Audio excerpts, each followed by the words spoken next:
Merry Christmas and happy birthday, Jesus Christ. Man, we got a lot to go. We got a lot to do. I am so excited.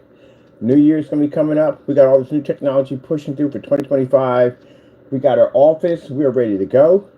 New business cards, new name for company, trademarks, patents, copyrights, all of it. It's going to be insane 2025. And the good thing about it is no expensive projectors required at all, period. You can take an everyday projector, go outside and produce beautiful images inside, outside, your business, your home, all that. It is going to be an amazing year. So, yes, we have a technology we're working on that basically will allow you to convert any outdoor white projection screen setup into an ultra black screen that will allow you to operate in fully lit environments. And keep in mind, do we have the experience in outdoor home theater? Yes, we do. Check out Crystalwade's site. We got a massive grid over there showing off all our demonstrations and about to grow even bigger than that, showing the different areas of different designs we've done outdoor screens. So this is going to be fun. I got a couple of places that I'm going to be renting out outdoors that will allow me to be able to show off some of the technology we're working on. That's why I sat there in that laundry room and pressed, got that paperwork completed, so that way we can get the permits to be able to go anywhere we want in Allentown and display. So, also too, we're going to be doing a PC case today. My family's military and half of it's not, and it takes a while for us to all meet up together. It's like watching the wave motion gun on R-Star Blazers fire up. We gotta wait for everybody to get together and get down here. So right now, until they get down here, I got time to basically work and have some fun. So I tell you, at the end of the day, for some people who feel that I have to do this, I love what I do. Oh man, can't wait. So this is going to be a spray-on application because it has to be, and the reason why is because it's a bleed-through process and it's needed for front and rear inflatable projection screens, which has been a headache for us for a long time, and we have now been blessed to figure out how to get around one of these things and how to convert them. All right, let's see what we got going on here. Guess I'll put this on right here. There we go. So that we have the gamer technology, which I'm really excited about because we've been working on the screen, getting it ready. It's the whole paint job to make it look a little bit more professional. I got to go underneath this thing and I got to basically recode all that out. I got to run LED lights through it. We got to build a PC inside of there and a RetroPie set up. All that PC is going to be completely wireless, so there's nothing connecting back and forth. We got an ultra short throw projector coming in for this setup. It comes in on the 26th. I paid $31 for this, or $32 for this. And we'll keep a track record of all the projectors we purchased. I told you, we want to start a channel that basically talks about, it's going to eBay, buying projectors from worthy merchants, and using these same projectors in unboxing videos to show you that not only does the projector work perfectly fine, not only does the merchant can be trusted at 100%, but also too that our technology, what it does to that particular projector versus a gray screen, versus a white screen, versus a certified screen. Anybody sitting there think at the end of the day, oh, they're just all hard-hitting grays. No, we do white screens, we do certify, a lot of certified, and we do gray screens. As a matter of fact, we do more certified screens than we do white and grays. Do a lot of certifieds, a ton of them. I got new certified screens coming in. I wanted to wait until the new year to see what they had new. If they got something new, I can get my hands on it right away. So we can come down here for testing against our new stuff. Let's see what happens with that. We got the gamers have a floor mat projection screen setup coming up that allows you to open it up.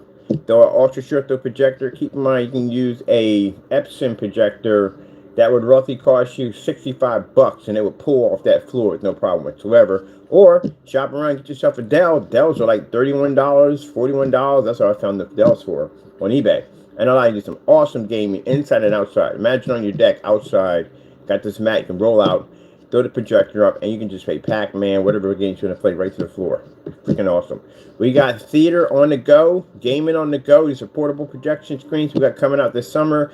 They are going to have portable projectors, which is to fill up portable projectors, and they do come with free Bluetooth or wired speakers. There's a whole entire package right there. I got an RV company that we talked to last summer about being able to do some video demonstrations in their RVs, and they gave us the okay. Said, yes, bring it down. We want to check it out, what you got. So over there. It's going to be pretty cool. On top of this is fantastic. We got a lot of big apartment complexes down here. They got little small balconies, and what you can do on a small balcony.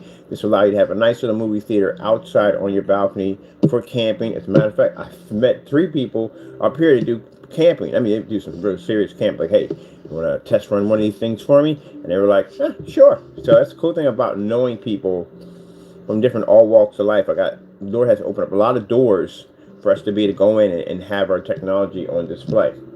So very happy about that. We got the new contrast shifting technology. Man, this thing is a beast. Everybody seems to actually can't believe it. They're like, what are you, Harry Potter in over there, man? I said, no, this is a real thing. It's an actual screen that has the ability to be able to control and show its contrast capabilities. I mean, it's a projector. At the end of the day, it's not needed. You don't have to have heavy contrast. That screen right there will do it for you. That's going to be beautiful. That's going to be a physical screen, and it's going to be wallpaper surfaces, wallpaper surfaces just at a 4x8, but the blackout cloth surface is going to be beautiful. All blackout cloth surface from us will be 100% acoustic, because they charge you so much for acoustic, like seriously. They sit there and say you got a regular screen here, we'll charge you this, but if you want acoustic, it's going to cost you all of this. And there'd be a white acoustic screen at that, and be like, pfft. What do I want to do with a white acoustic screen? Like literally, we want to test it against high performance acoustic certified screens versus our new blackout cloth surface that has a contrast shifting capability embedded into it. So yeah, that's something to give their certified screen something to be a little nervous about. Yeah, we're coming for the acoustic territory. But anyway, so that'll give customers the ability to be able to throw the sound bars right behind the back of the speakers, right at the back of the screen, and get that sound pushing through. If you haven't done acoustic setup, it's a freaking amazing. And you have to know what you're doing too, because again, you have to know how to make different various forms of formulas. You can't just make the same thing over and over again and just spray it to the same surface, because it doesn't react the same way. Surface can be extremely temperamental if you don't have the right application to spray it to the surface in which it needs to be able to survive. And keep in mind that just because you sprayed it to a surface and it seemed to have gravitated doesn't mean it's actually going to work, because it could have some problems outside. Ooh, a lot of stuff can go wrong outside. You can have problems inside. You can have problems every time you go to stretch. It could crack or peel. That can happen. You can have flakiness popping on the screen. Screen's outside, too cold, too dry, too much heat. Heat could fade the screen and wash it out. There's a lot of things, different type of projector applications. This is why it's very important. I can't express this enough, that when you are testing screen paints, you need to have multiple projectors, and they can't be high ends. Can't use high end projectors in your demonstrations, because again, you cheat yourself, you cheat your customer. I explained this multiple times on camera. It's very easy. If you're using a $5,000 projector, right? It's going to cost you $5 grand. It's cost you $5,000 to put a $5,000 projector in your demonstration. Your customer comes in, he or she wants to buy a projector set up to go with your screen paint. Can you advise them something lower than what you paid for and say you can get the same results? Can't do that. Because again, that projector has an advantage point. As the screen can show that, it can basically give the lower projector the same advantage point as the highest projector. You don't have that information. You can't actually say it because it's fraud. So you have to tell them the truth. So if you sit there and say, hey, you're going to get this performance from this screen, even though you're using a $5,000 projector, that is a complete lie. And then when you sit there and say, well, it's a calibrated machine, means your projector was customly calibrated so the colors produce a certain way, where in a regular projector, you're not going to get the same reaction. This is why I hate calibrated projectors. You're lying from the door. So technically, in order for the customer to get the same thing you're doing, 1, they're calibrating, 2, they're going to spend $5 grand. That's what it goes. Unless you can show that there's no difference. That's why we did the demonstration with 1000 lumens, 600 by 800, 720p SVGA versus a Christie at 5000 lumens, 1920 by 1200, a WXGA projector, and you couldn't figure out one from the other. You have to be the back that proof. Same thing if you're saying that you're requesting customers to buy 4K. Why 4K? 4K is expensive. Some people can't afford 4K. I don't even use 4K, because we did a demonstration with the PX747 by ViewSonic when it first came out. It was a 4K projector, not compressing, actual 4K. We put it against a 720p projector. You can't tell one from the other. We have it on all demonstrations everywhere. But anyway, with that being said, it shows that we don't need to do all that. So when I have a customer contact me and say, hey, look, do I really need 4K? I'm like, no, actually, you don't need 4K. And you got to show proof of that. So we had dozens of video demonstrations of 4K projectors versus 720p. Here you go. And look at a couple of them and say, okay, cool. Yeah, our stuff shows that. Can't vouch for everybody else. We don't vouch for everybody. We only vouch for what we do. Unless you did a demonstration, you vouch for you. We can only vouch for ourselves so that we've done the work. And you have to be able to show that. Outdoor projection screens require a year for a screen to be outside to know exactly how your formula is going to react to the outside elements. Having it outside for a day ain't jack at all, period. You have to be out there for all seasons, different types of cold climates, different times of extreme heat. All that stuff can pretty much rip a screen up in a hot second. How fast is it to repair the screen if a bird, animal, dog, cat, whatever, or even a human messes up your screen outside? Say Frank had a little too much to drink, and Frank has mustard all over his hands. He goes, I wonder what that screen looks like. He touches it. You got mustard fingerprints all over your screen. How fast is the process to clean and fix that mess? So all that stuff you have to take into a category. So you got a couple wild geese flying over top of your house and you go, that's a nice target, and they nail your screen. Or maybe a skunk comes into your yard and sprays all over. I know this because I went through this. I literally went through this in Haventown. I had a 250-inch screen. Can't miss a 250-inch screen. Just can't. Birds can't miss it. They nail that thing almost every single day. You know what I did? I went out there, I scraped it off, took some paint, rolled over top of it, done, moved on. There you go. That made my job so much easier. Even in that one part where we didn't have grass yet, dirt would somehow splash and shatter dirt from one side to the next. I got a video on it showing you how easy it is to clean the screen. And we go out there with a garden hose and just go shh and throw a movie on it while the screen was wet.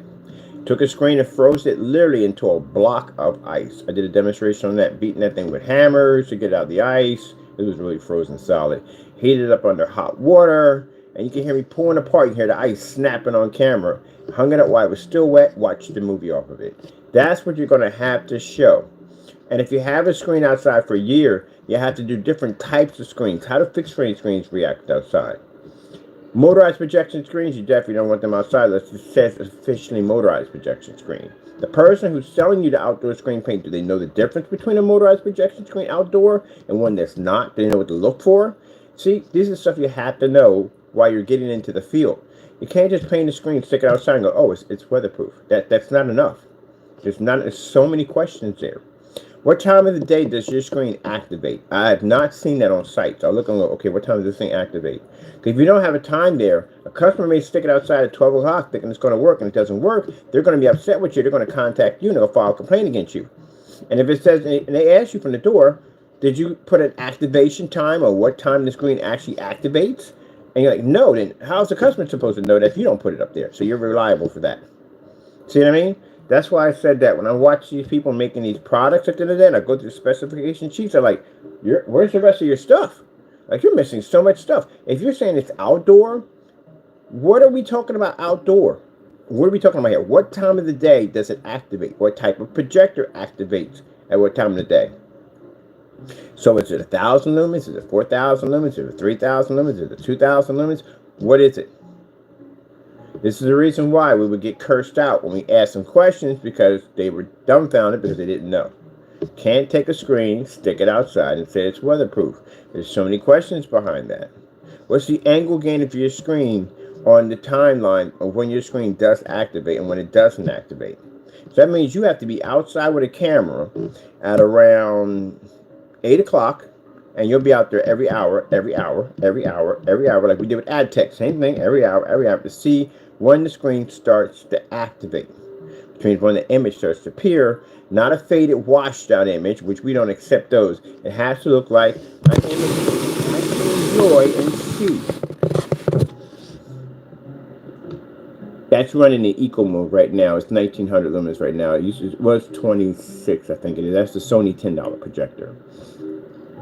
But you're going to have to be able to show a crystal clear image. It has to look exactly the same way on your cell phone. If it's washed out, faded, discolored, you failed. You have to go do it again. So you have to know your activation time. That's why we can put an activation time in there. After your activation time hits, that shows you what caliber projector would be required in that particular timeline. After that timeline, that means any projector underneath that will run. Which means you can run 1,000, you can run a Pico projector, whatever. Even if you're doing pico projectors outside, you have to literally have a category for picos.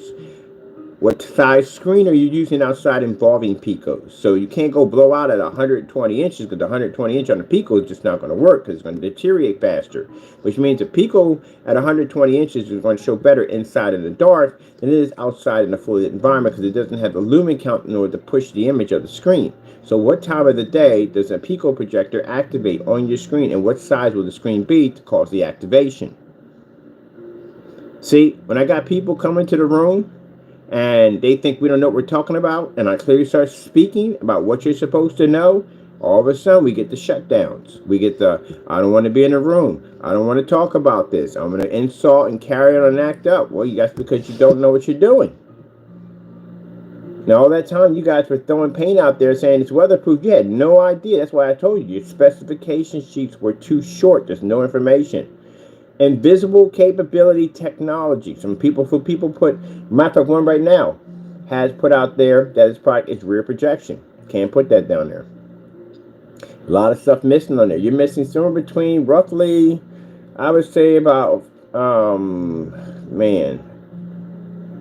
I say roughly about maybe about 10 paragraphs of knowledge you're missing.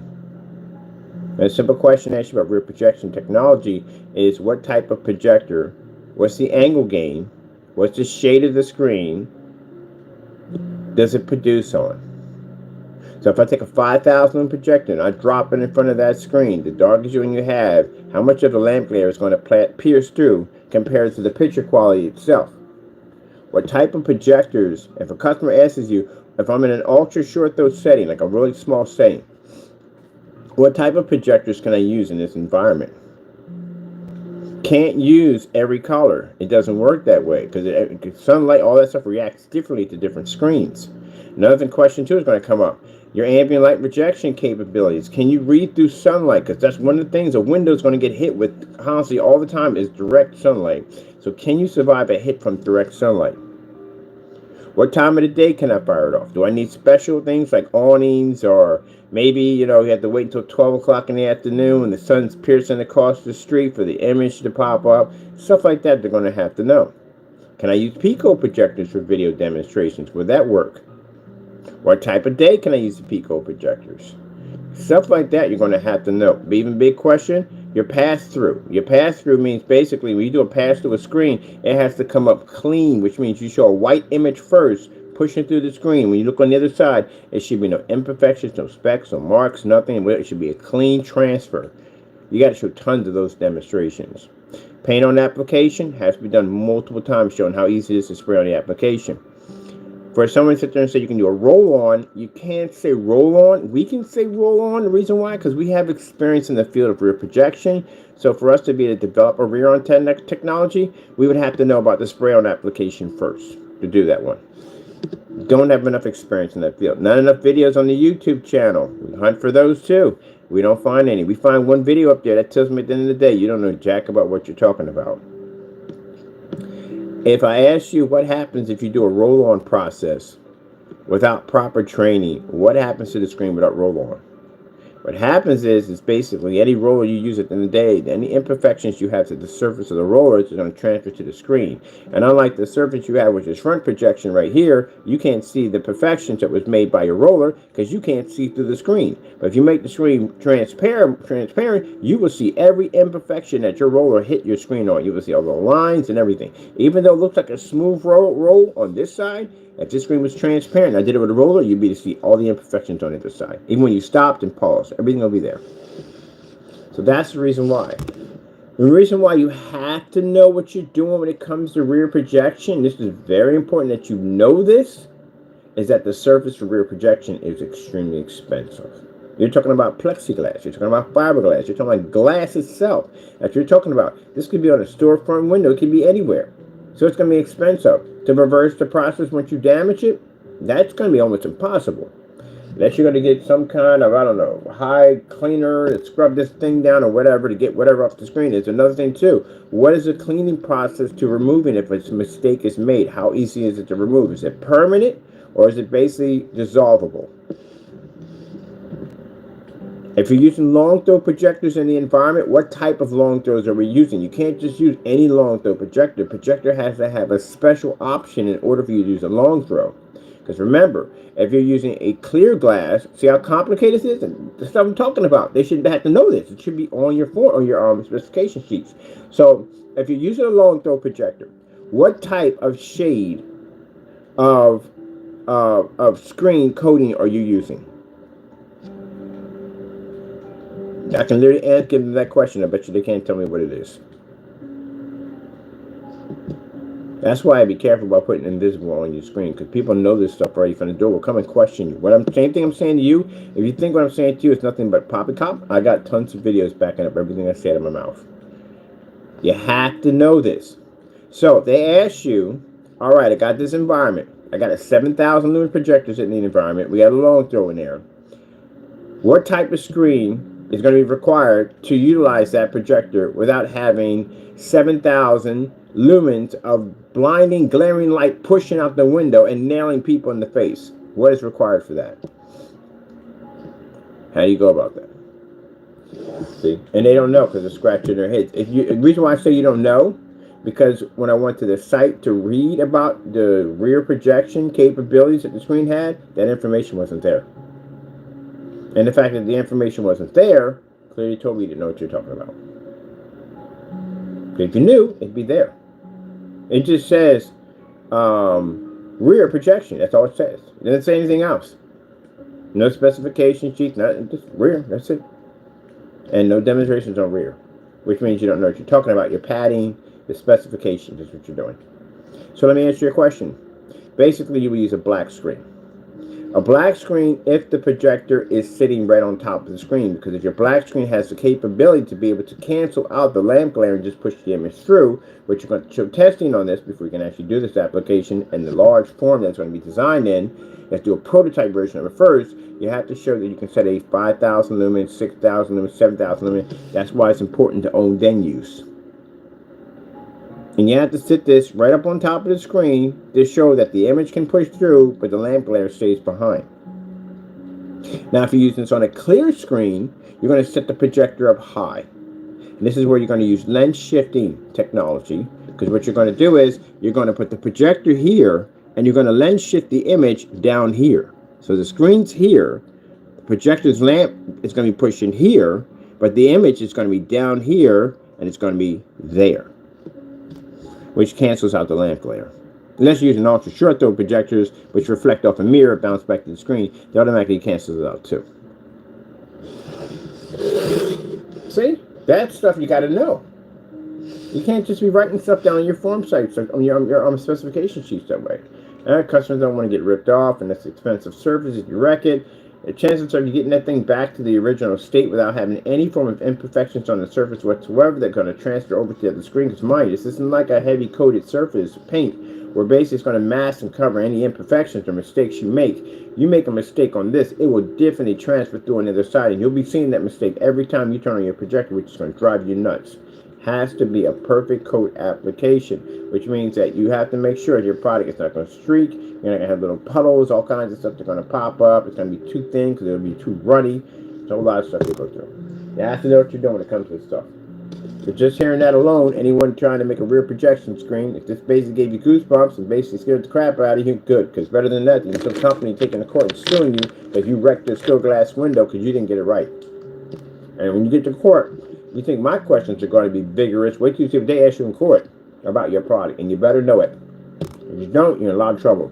And that's what people have to understand. You're making these screen paint products, you better know your product, because you can go to court over this easily. And you better be to walk in that courtroom. You better know your stuff, because you don't, you will lose your shirt in there. It's not a game. This isn't, for some people, this is a hobby and a game at the end of the day. No. It's a hobby if you're not taking money from people. If you don't have an exchange of business of money, all right, then that's your hobby, what you're doing. But the minute you start making this where you're taking money from people, it's no longer a hobby, it becomes a business. You have got to know your stuff. If you don't know your stuff, you can be brought into court and you can be questioned on your product. Mind you, fraud charges, again, statute of limitations is 6 to 7 years. So within the 6 to 7 years, they can come get you. That's why you have to know your stuff. Excuse me. Can't be on there twiddling your thumbs, making up stuff as you go along. Those are potential lawsuits. We're taking 2 companies to court already for this already. Because they lied. And they got to go to court for it. So that's why I say you have to know your stuff. How many times Mr. Bird told you on camera? Testing, testing, testing, testing, testing, testing, testing, testing, testing, testing. Thousands of times I told you this. Got to know your stuff. See that technology over there? That shifting technology? If I lied about that, that can get me sued. The company goes and buys that up. I'm getting sued if I can't back up what that thing does. That means I committed fraud.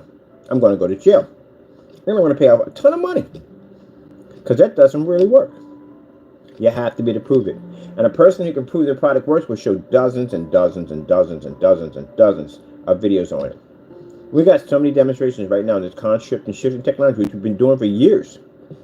This is just the most advanced version we've ever had. If you can type in contrast shifting and AI on Google will bring this up. Because no one has it. No one wants to develop a screen that literally can read a contrast level better than your projector. And your projector can't even read a contrast level higher than that screen. And the good thing about this is that eliminates projection screen companies going out and spending. We have to spend all this money for these $4,000, $5,000 projectors because they have high contrast. It's not needed. That's a black screen still. They cancel all that out. You don't need it. So, gaming technology coming out, which is needed. And again, boy, the gaming technology, boy, I'm telling you, the gaming world is freaking frenzy, boy. It's frenzy. It's frenzy. Come on, console gamer. You got it. It is what it is. You got to accept it. It is what it is.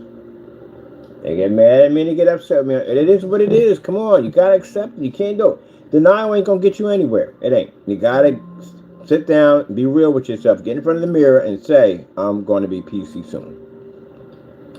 You are. It's going to happen. You have no choice. There's no way around it. You can't fight destiny. It is what it is. Fight all you want. You're coming to PC. You're going to be one of us. Now, for those who are sitting there saying, what the frick is he talking about? Your PlayStation started porting games over to PC. That's what I'm talking about. And I just showed a game called Hell Driver. I downloaded it. I played it. I ain't asked for no online subscription or nothing. It's one that played it for free. Well, not for free, but I had to pay for the game. I paid like $5 for the game, but still. I had to pay for, I had no subscription costs. I'm on PC. I don't pay for any subscription costs. I was able to play that game easily. I got Ratchet and Clank, which I'm about to download soon because that's one of my favorite games. As a matter of fact, they still have that sale on Steam. I'm about to get that right now. I'm a big fan of Ratchet and Clank. I'm about to get that. No! I almost forgot about that. Love Ratchet and Clank. That's another part that got me right there because when it brought me to PC on PlayStation, I got PlayStation over there, but I would rather have played it on PC because, again, bigger and better parts, you know what I mean? That's why. And then for people sat there and said, well, the parts I have on my older machines over here won't play, somebody said, won't play GTA 3 again. So I have to do this.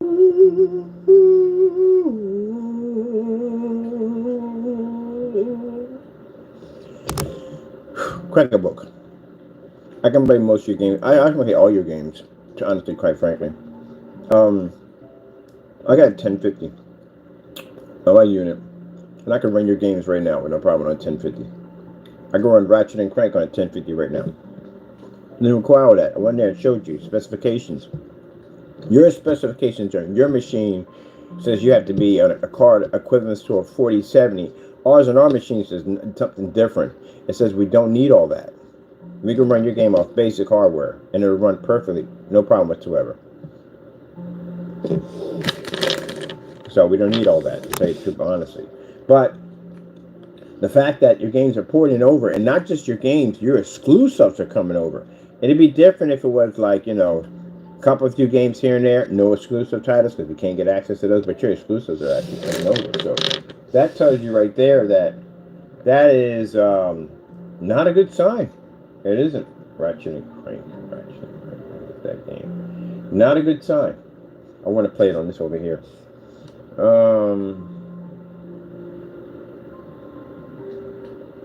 Not to don't get mad if don't kill the messenger. You know what I mean? I'm telling you the truth. It's your Look, how are you gonna get mad at me? I can understand, like super fanboys. How do you get mad at me at the end of the day for something that your own platform that you support, hardcore, is doing this to you? Shouldn't you be redirecting that someplace else? Shouldn't you get a petition together like, hey, look, do me a favor, please don't send ports over. But here's the thing over. Problem is, don't send exclusives over. Here's the part I've been telling you from day one. And a lot of you don't want to wake up to this. It's about money. I've been telling y'all this for years. It's about money. They couldn't care less about how big a fanboy you are, how many systems you buy, limited edition, special, this, that, and the other, blah, blah, blah, blah, blah, blah. Don't care. It's money. Money, money, money, money, money, money, money. Hate to have this conversation with you on Christmas on this festival holiday, but you got to get it through your head. It's money. They couldn't care less. They're going to basically lease those games out anywhere they need to go to make that money. Anyone who's willing to grab one of those games and put it on their platform and pay for it is money. That's what it is. It ain't about one game. It's about hundreds and hundreds and thousands and millions of copies going over to a system. So instead of having everything on PlayStation, only those games on PlayStation, we can now make money here, here, here, here, and here. We can put our exclusives anywhere they want, and we can make tons of money off of this. It's no more about basically keeping it to you guys only, for members only. It is now for everybody. Not just PC, everybody. Your stuff is going to pop up on an Xbox system. Now, forget it. Xbox already did it. Xbox has already started putting their games everywhere because Xbox pretty much shows up on PC all day long. They should. It's Windows. I mean, duh. You know what I mean? It's Windows. It's going to pop up there either way. But Xbox started putting this stuff on other platforms. Like your cell phone has Windows on. Anything that got Windows got a platform for Xbox. So, and you're going to hear the excuse that's going to come up where they're going to say, well, you know, I've heard this so many times before with game systems all the time.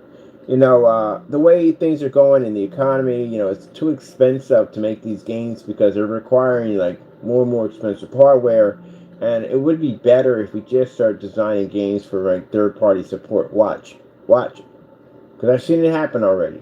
See, some of you guys are a little younger. Some of you guys are a little older. My channel's set for 18 and up. So some of you guys are a little younger. And if you haven't been around since the Vector Graphic and Pong era, the Atari 2600, the ColecoVision, that kind of stuff at the end of the day, then you wouldn't know what I'm talking about. If you never owned a 32X, any one of those, I mean, some of y'all owned the Genesis, NES, stuff like that. But I'm talking about the era of the ColecoVision, Vectrax, stuff like that. Those particular games. You ever had an Atom before? I had an Atom. Atom had a digital cassette recorder for downloading your memory and all that stuff. That's when you got that matrix dot printer. I'm like you were having a fax coming through. That's what it sounded like when I was actually printing something out. Like it was funny. But anyway. Yeah, I grew up in that era. That's me. So some of y'all do relate to me because you did grow up in that era, so you know what I'm talking about. And I've seen this come and go. I've seen systems come in and say, "Hey, look, you know, Sega did it, Dreamcast did it. Dreamcast did it on their system. They came in and say, "Hey, look, we're not making games anymore. We're going to retire the hardware, and we're just going to deal with software. We're going to lease our games out to different platforms." Nintendo never said it. Nintendo never said it on any console system or whatever they had. They've never said that. They never said that. That's why the Nintendo, which is interesting, that everybody thought was going to be the one to go out, was the one that's actually going to stay, and all the other systems are going to go out. Because Nintendo does not lease their games to other platforms. They just don't. Maybe once in a while you may get something, maybe, but not their major hits don't go out at all, period. So, nah. So Nintendo's going to be there, and whatever else is going to be up there to take the place of the Sony and the Xbox. Because again, you know, for people to understand this, and I got to keep going to other things I want to do. I want to say,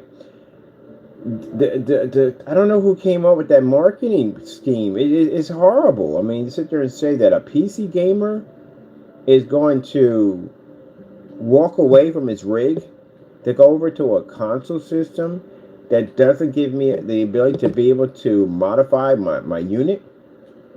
I'm penalized for doing that.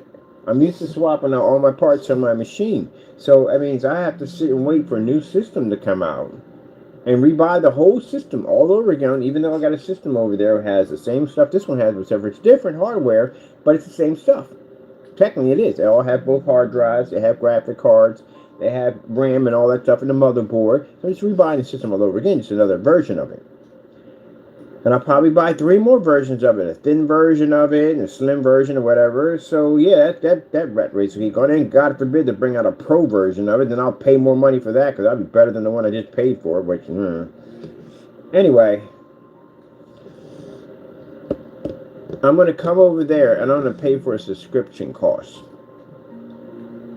for a game that literally on my system I can modify whatever I want. I got free online play. It's not worth it. So the gamble that they took for that is a bad idea, extremely bad idea. Because again, it's not going to cause gamers to come over and play on your system. It's just not. We've been doing fine, and I do both, by the way. But on PC, we've been doing fine without your exclusives. And while I'm looking forward to playing all your exclusives, no, not really. I got games on here I like to play at the end of the day. I really don't see anything in the collection that I really find interesting, to tell you the truth. I really don't. And as for hardware-wise, like I said, from what I showed you on your games over here, we don't require a lot of crazy, ridiculous hardware to run it. So, that tells you right there I don't have to spend a lot of money. A $700 machine, that's all I would have to build, or $800 machine. Yeah, I can run your stuff with no problem whatsoever. And I spend a lot of money doing it. I could do it at $500, to tell you the truth, honestly, you really could. But anyway, I'm going to go get this ratchet and crank.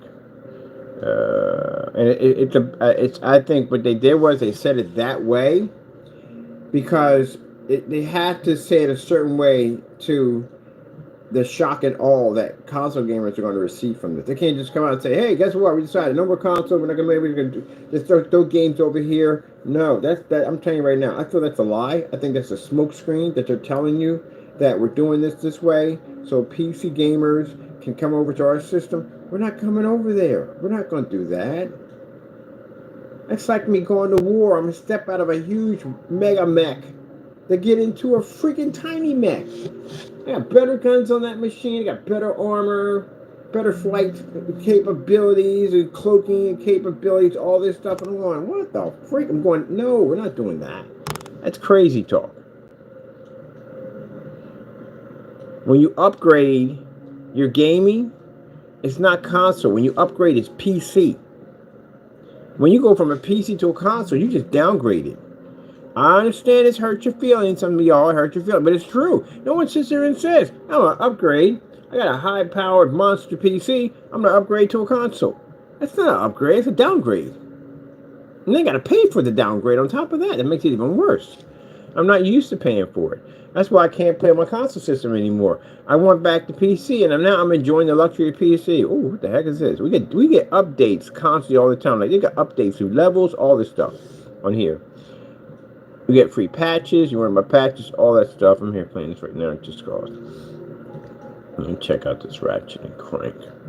So, you got to understand that we're not coming here. We're just not going to do it. It's just not going to do it. You look at every channel, every PC gamer is going to tell you they're not coming to console.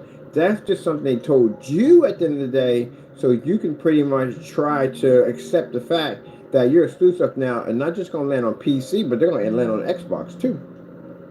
Because they're going to make their money. I'm sitting there, like the guy sat there and said, exclusive may pop up. It may pop up on PC maybe after 2 years. So why wait 2 years to get money when you can get money right now? And that's what they're going to do. They're going to get money right now. They're not making enough in sales off their console system. The PS5 is not making the money. That's why I told you, the huge red flag you have staring in your face is why in the world you have a PS4 still running, still being supported after 10 years. That has never happened in console history. I have never ever seen a console system. 10 years? Are you kidding me? It's still running. There's still that system over there. The same games you get on your PlayStation PS5 shows up on that system. Some games rarely doesn't because, not compatible because you just play it on a different platform. But your games, majority, will play on the PS4. And the PS4 shouldn't be here. It shouldn't be running. It should be discontinued. As a matter of fact, the fact that it has you can get a subscription for it and still play it online baffles the crap out of me. Not supposed to be that way. The new gen, newsflash. I've had this conversation with new gen multiple times. They go, no, you don't understand. No, you don't understand. You haven't been around long enough. So I can't. New gen gets the freak on my nerves sometimes, I swear. Like, they literally have not been around long enough. Still wet behind the ears and tell me how gaming works at the end of the day. Man, I was here before you even thought of. You know, half the stuff I can mention in my library. I pulled out one of these old games, Odyssey. I pulled out an Odyssey system, put it right in front of me, like, what's that? I said, yeah, tell me, what's that? What is it? Explain to me what it is. He didn't even know what it is. What's some kind of antenna system? No, it's a console system. You know anything about that? Oh, you don't know anything about that. Okay, then. Okay, bye. There you go. Simple and plain. Or my sister's kids.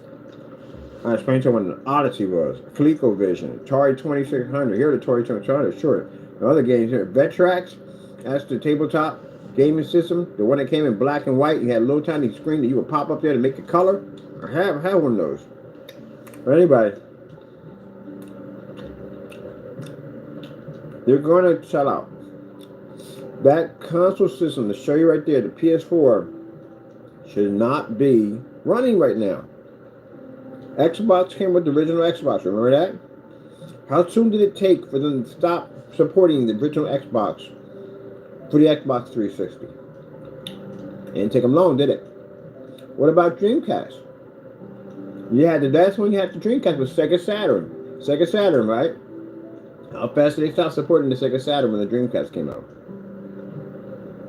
There's no system that sits around that long, especially the last gen. And the fact that it's still there. Now people say, well, what about the PS5 and PS Pro? Can't put that in that category. They're too young. They're right next to each other. They're literally both almost the same system. One's just an upgrade version of the other one. That major system in next gen. And your next gen system is not old enough to be next gen. And the other system, PS Pro, is not even new enough. If it came out like roughly 2 more years, yeah, then you go. Then your system would be discontinued. PS5 would be discontinued. So, the reason why the PS4 is still here is because of the, what they call them? I forgot the name they call those people at the end of the day. They triggered this. Cause and effect. It's interesting how things can ripple effect, can affect stuff. What do they call them? I can't call them the hoarders, but they're not the hoarders. Can't think of the guys who buy up all the systems at the end of the day. I forgot their name, literally. But anyway, if people buy all the games up, make it virtually impossible for you to get it, this causes a ripple effect. You know how bad the ripple effect can trigger. It can trigger all kinds of nightmares. But it does ripple. So, when they hit the PS5, they hit the PS5 so hard that it was virtually impossible to get one of these machines. And the launch of the PS5 was horrible. Nobody could get their hands on them. They had all the machines. And they were charging everybody all this money for these machines and nobody could get their hands on it. You remember that whole rat race? Running all over the place, trying to find one here. People doing YouTube videos, you can buy them over here, you get them over here. But they were buying everything up. So it was a dry spell on the PS5. And then by the time they got around to getting these things in circulation again, it was way past its launch date. Most people didn't have an interest in it anymore whatsoever. And they were comfortable with the PS4. So the launch date pretty much, not the launch date, but the people went in and bought, I can't think of what they're called, and it'll come to me later on. They bought everything up, screwed up the launch date for the PS5. And the PS5 could have went in and stopped this nonsense, but they didn't because they were getting money. Business. They were getting money. They had consoles coming in from them, no matter what. Didn't make a difference. You didn't want to pay it or not. It was paid because they were going to make a profit off of it. So hand in hand, they made money. PlayStation made money. PlayStation bragged about their numbers on how many systems they sold. Didn't make a difference who they sold them. They were purchased. Now, since you couldn't get your hands on a PS5, what was the next best thing? A PS4. So you literally have more PS4 gamers right now than you have PS5. Because PS4 wasn't a game that was being taken at the end of the day. It's in circulation everywhere. So people went to the next best thing. They went to the PS4. And they gamed off of that. Hoping to get a PS5 one day. But PS5 was out of reach for everybody. And the timeline they were out of reach, PlayStation started to lose money. Because you got systems stacking up in warehouses waiting to be sold off for a higher price. You're missing subscription costs. You're missing game buying, people buying games. You're missing all that stuff. Because they're not interested in online subscription. That's up to the customer. They lost money in that. So they supported that system because at the end of the day, that system is bread and butter for them. They have not sold, I bet you they sold more of the PS4s than they sold of the PS5s. Now, that's pretty much it. So when you consider the fact that that system is still here running, is because that's the backbone and bread and butter of your system right now. The reason why your system still floats is because of that console right there. Because there are more people that game on that thing than they game on the PS5. And then they turn around and bought the PS5 Pro. That was a slap in the face. The people who actually bought the PS5 at the end of the day. Like, you mean to tell me mine is standard now? That's what they call your system. A PS5 is considered to be standard to the PS Pro. So you don't even have a next gen. You don't have a next gen at all. People have next gens, have the pros have the next gen. And then that turned off anybody from the door by touching the PS5. They go over to the PS5 Pro because they want the next best system. And then the PS5 Pro costs an arm and a leg. It's too much money. It's expensive. And they take out their freaking optical drive. Like they sat there and gave you the optical drive, and they gave you a selection. Say, hey, you can have the more underachieved system, which is digital, or you can have the one with the disc. So most people bought the one with the disc, not realizing that the one that was digital was the upgrade version, was a better version. Because when the new system came out, it had no disc on it, which made it completely digital.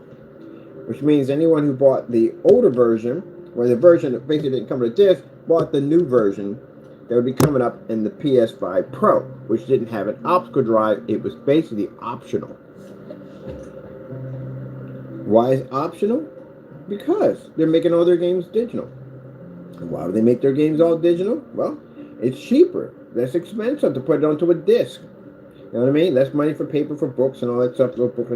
It's less. But even better, if you decide to go third party, you can launch your games anywhere you want. Because they're digital. They're probably thinking about this the whole entire time. That's the interesting thing about gaming. You watch two parts of it. You get to watch the business part of it, and you get to watch the whole gaming part of it all. You gotta keep your eyes on both of them.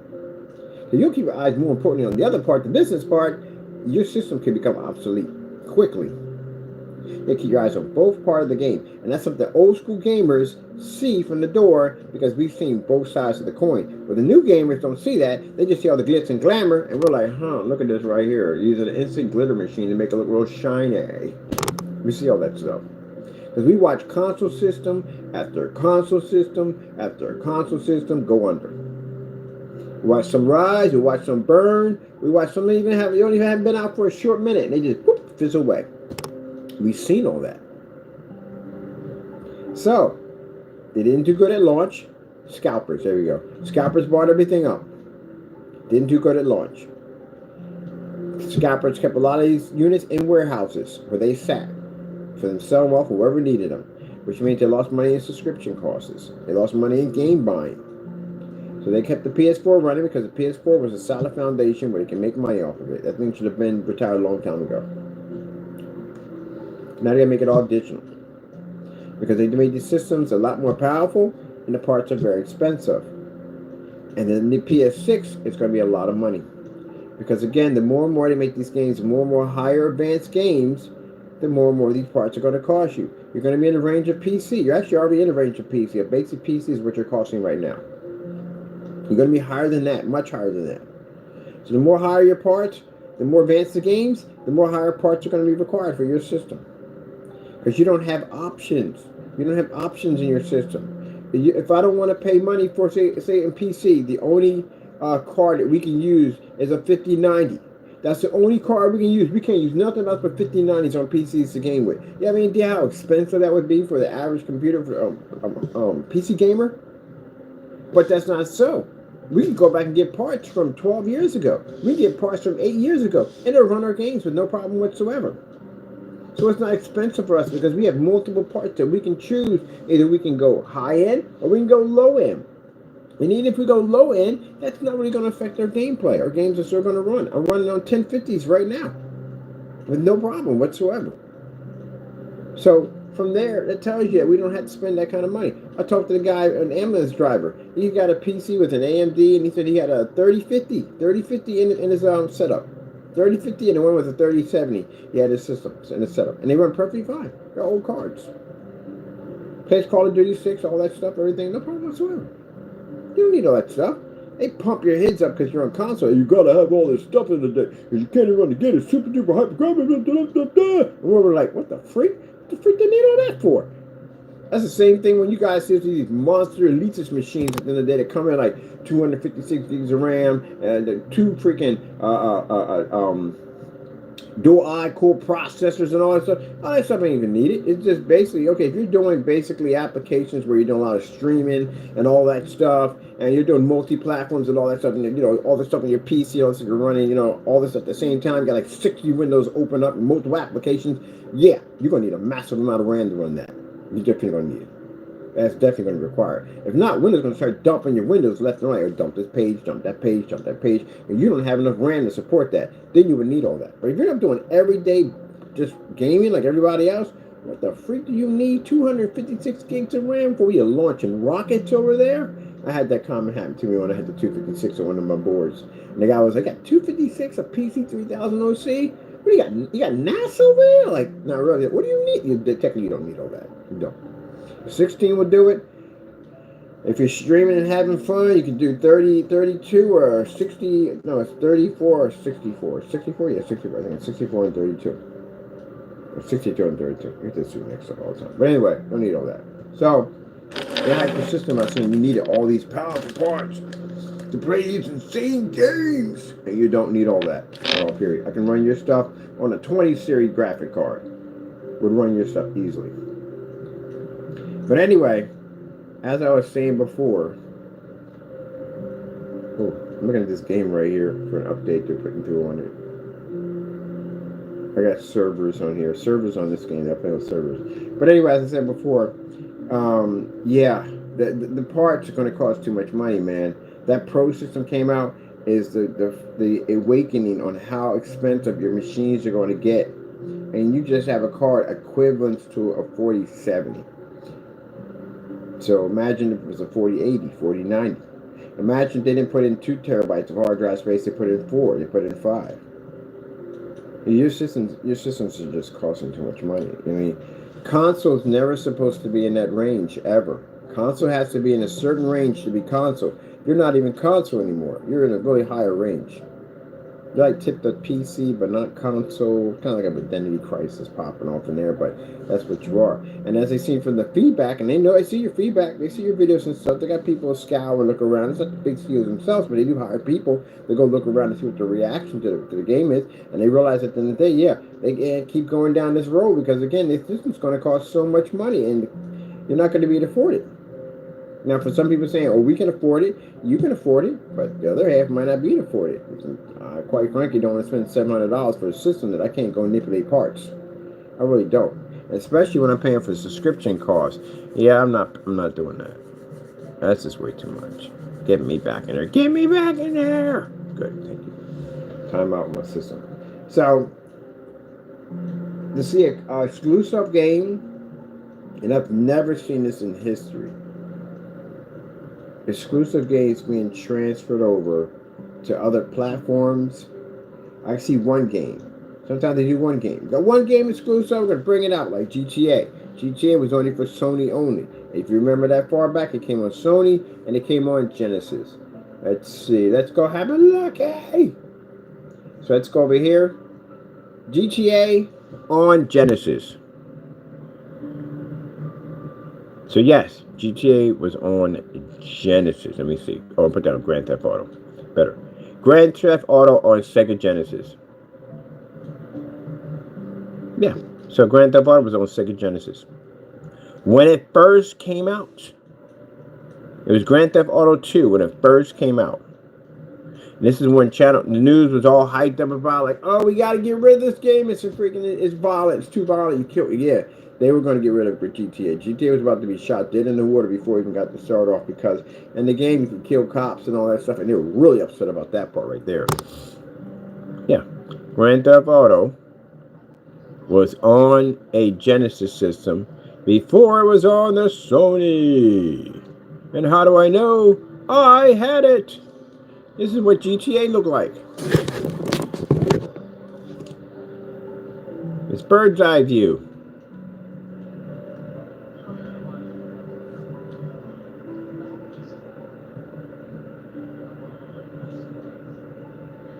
I love when I get people come and say to me, "You don't know what you're talking about. You know nothing about GTA." Nothing at all. I was playing GTA before you was playing GTA. If you were in my area, you were playing GTA right around that time. If you weren't in my area, you weren't playing GTA when I was playing it. And they had a British version of it too. Grand Theft Auto 2 cartridge, British. There's a UK version of it. It's ported. They even had it on Game Boy. Isn't that interesting?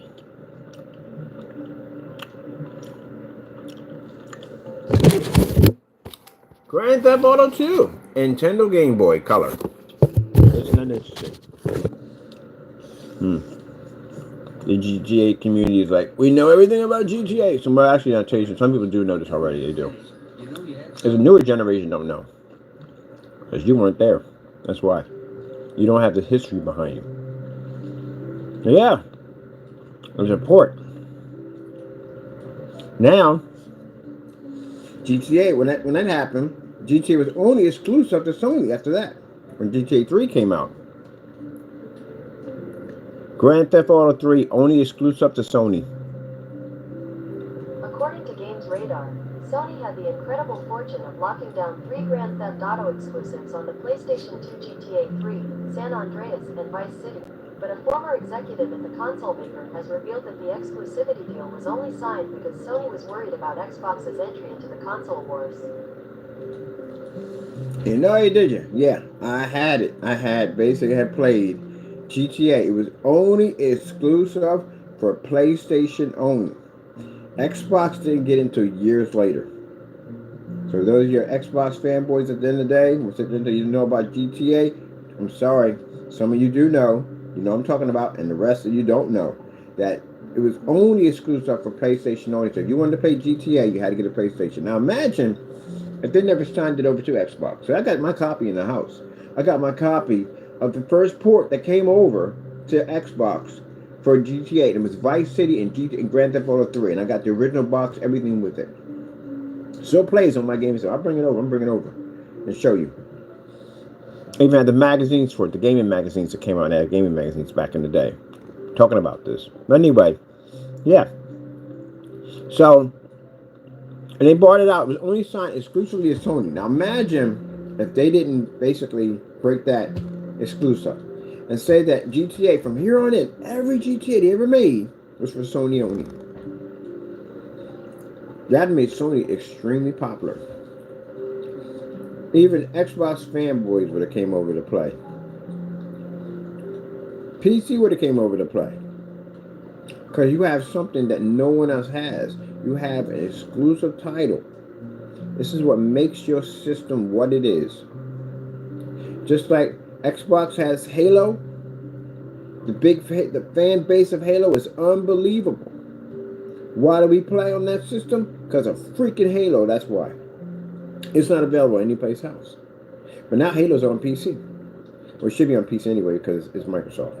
But it's on PC. But you'll never see Halo over on a PlayStation. But one day you will. You will see Halo over there. And then PlayStation has this exclusive, like Ratchet and Clank, that you would never see on any other system. Certain games they have on any other system. But now, since they're all porting their games over to everybody else, that means there's going to be no consoles left. But except for Nintendo. Because Nintendo doesn't port their games out. So if I want to go out and play Nintendo, guess what I got to do? I got to step away from my PC, go over to Nintendo, buy one of their units, pay for their online subscription, pay for their games, because I can't get it over there. Which makes their games invaluable. But if they port their games over to PC, I don't got to go over there. I got equipment over here that's far more powerful than their console, so why would I even go over there and I play for free? But your system at the end of the day, why would I even go out and buy a PlayStation now? It saved me $700 because now I don't got to go over there. I can just go buy your games and mod them if I want. I can mod the daylights out of your games and not even get ridiculed for it. Remember, you got to pay for that online subscription cost because PlayStation has certain packages that allow you to play online. What they got, silver, what they got, something to play online. They got one you can actually play. I got the highest one they got. You can download from the cloud and play games on the cloud. PC, it's automatically. There's so many multiplayer games on PC you'll pay for free. It's not even funny. So, if Sony had made this only exclusive for Sony, do you have any idea how powerful the PlayStation would be right now? But you know what they did? They gave it out to everybody. And everybody got it.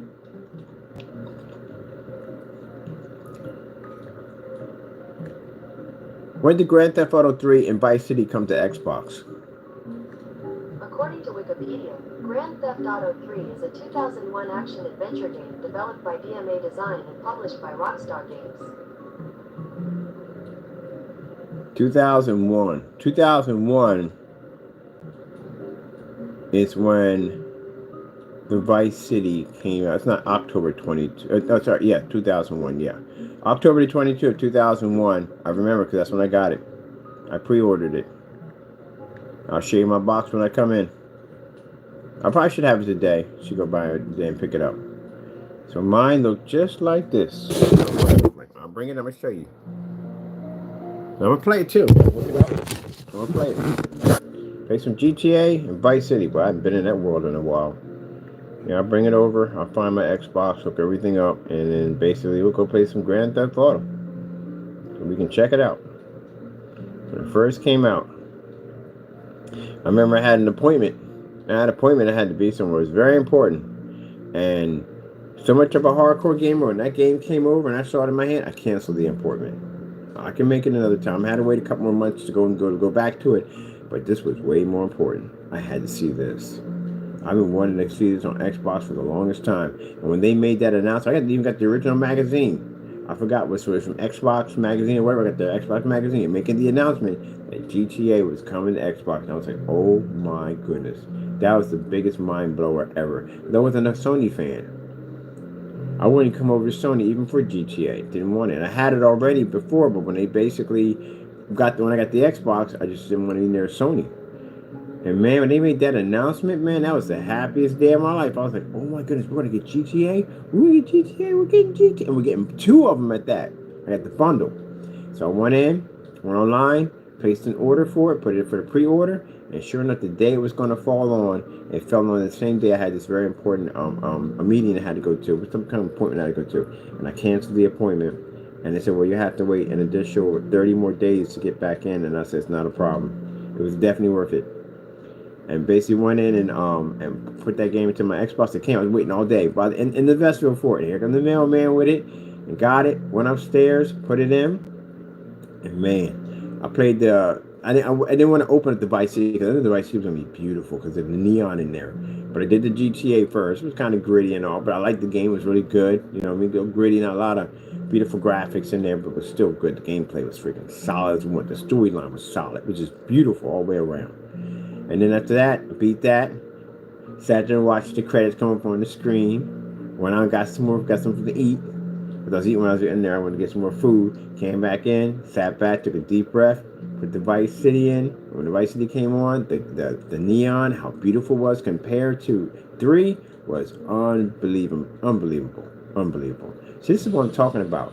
That experience that I got from those older games, I'm not getting that today. I'm really not. PC, I gotta go back. That's why I like PC, because PC lets me go back. It lets me go back to older games that I like to play that give me that feeling when I used to play back in the day. The games they make now on console, man, it's not. It doesn't give you that console feeling anymore. It really doesn't. I literally have to go back to PC to get console feeling. And if for those who are the newer generation, like, I don't know what you're talking about. I have console. No, you don't. You don't have console. You got console when you have Atari 2600, ColecoVision, and television. You got NES, Genesis. Heck, even when you got the Sega CD, 32X, Game Boy, NES, Super NES, Sega Master System. You play games like that. You play Duck Hunt. Those were console systems back then. Track and Run, all those games. You ever had Silent Scope? I had Silent Scope. What about House of the Dead? I had House of the Dead for Dreamcast. And the Japanese version and the American version. That's when console was console, man. Today, it's not even console.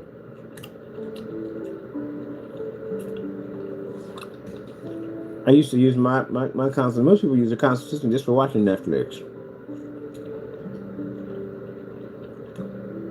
Man, GTA, boy. And Grand Theft Auto 4 came out. Had that for 360.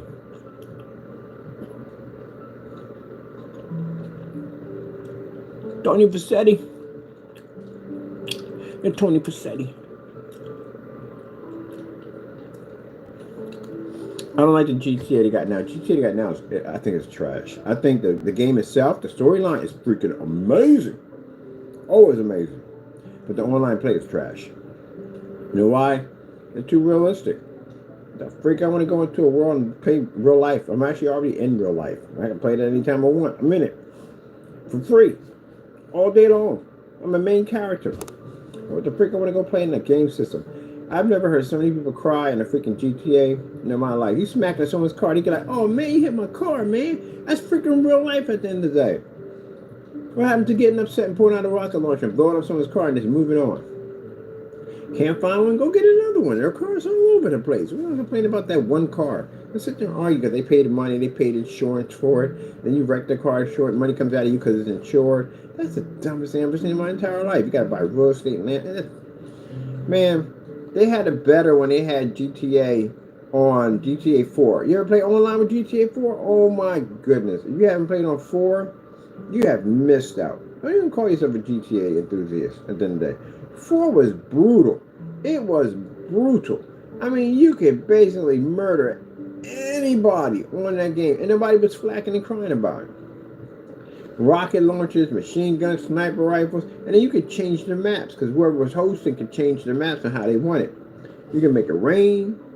You can make it, oh yeah, not snow, but they did the snow for the modification one time for Christmas. As a Christmas gift, they made it snow in the game. You can do it in the rain, you can do it in the fog, stuff like that. It was freaking amazing.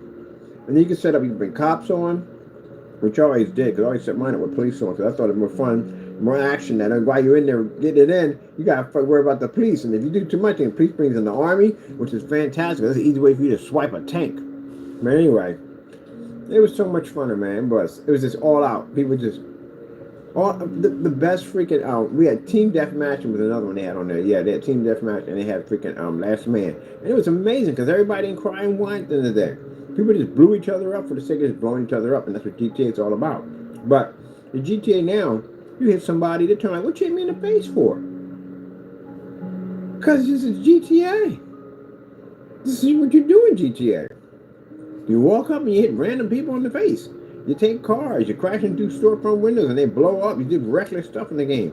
That's what makes it so much fun. Because you can do all the stuff you can't do out in the real world without getting arrested. But you guys are going to be in there complaining about somebody hitting you or punching you or stealing your car, then what's the point of me playing that crap online? It's boring at the end of the day.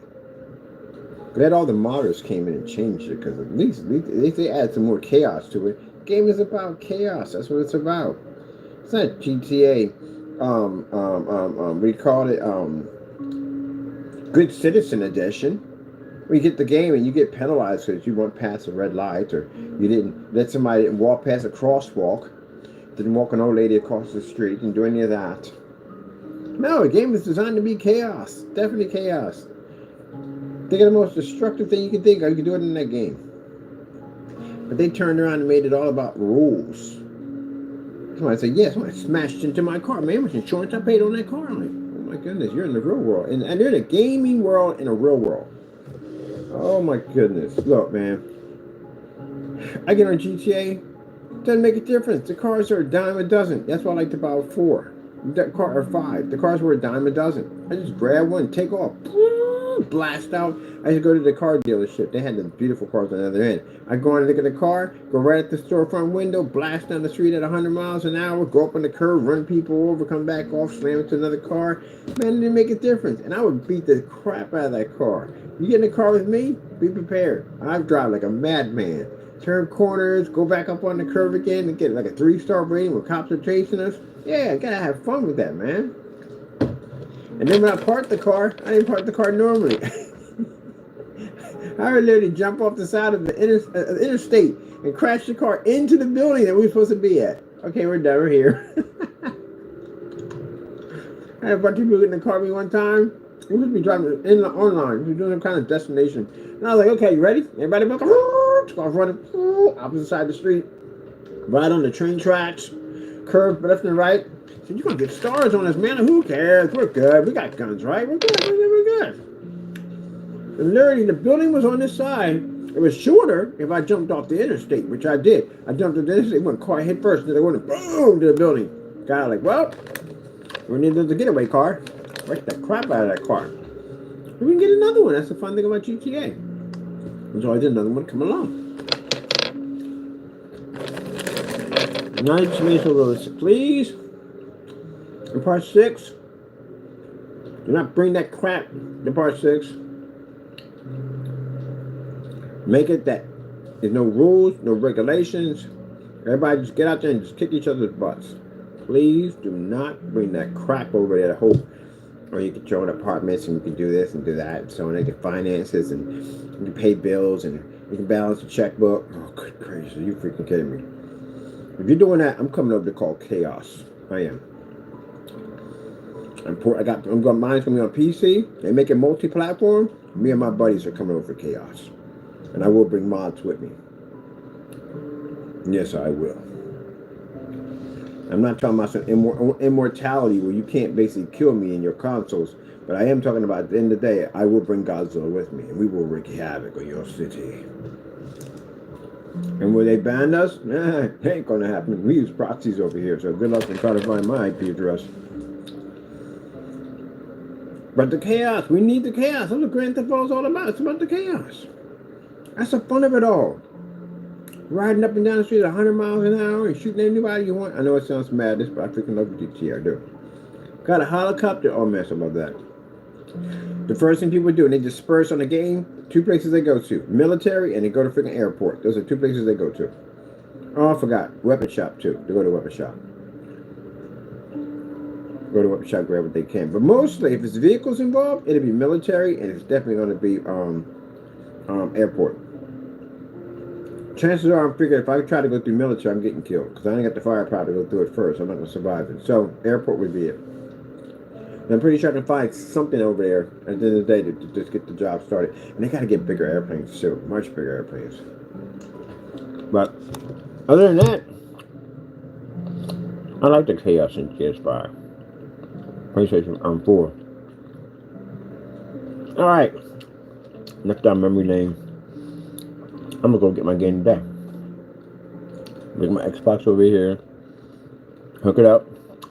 Play me some GTA. And this new one they got coming out, it better be chaos. I'm gonna be very upset if there's not chaos on that board. Yeah, your car, like, oh man, I got a ticket. It's gonna come out of my payment. What am I gonna do? Oh my goodness, my rent's due. I gotta go and get me a better job. Now you just literally converted GTA into The Sims. Just what you did. Oh, that's a perfect way of putting it. GTA is a version of a slightly bought way. Sims are on it too. You're playing The Sims. That's what you're playing.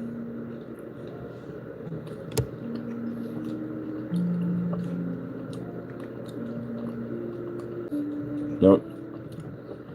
GTA 5's online experience is boring.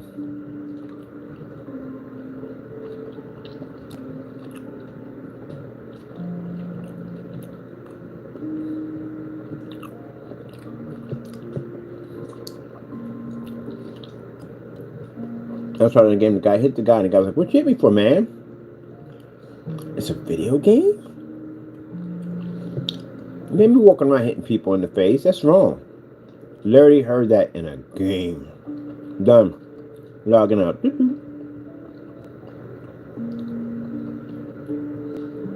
It should be. I walk up and punch you in the face. You punch me in the face. Then we start going at it. Then we start going through our gun selection. We just shoot out, just breaks out, and everybody just starts shooting out. That's where it should be.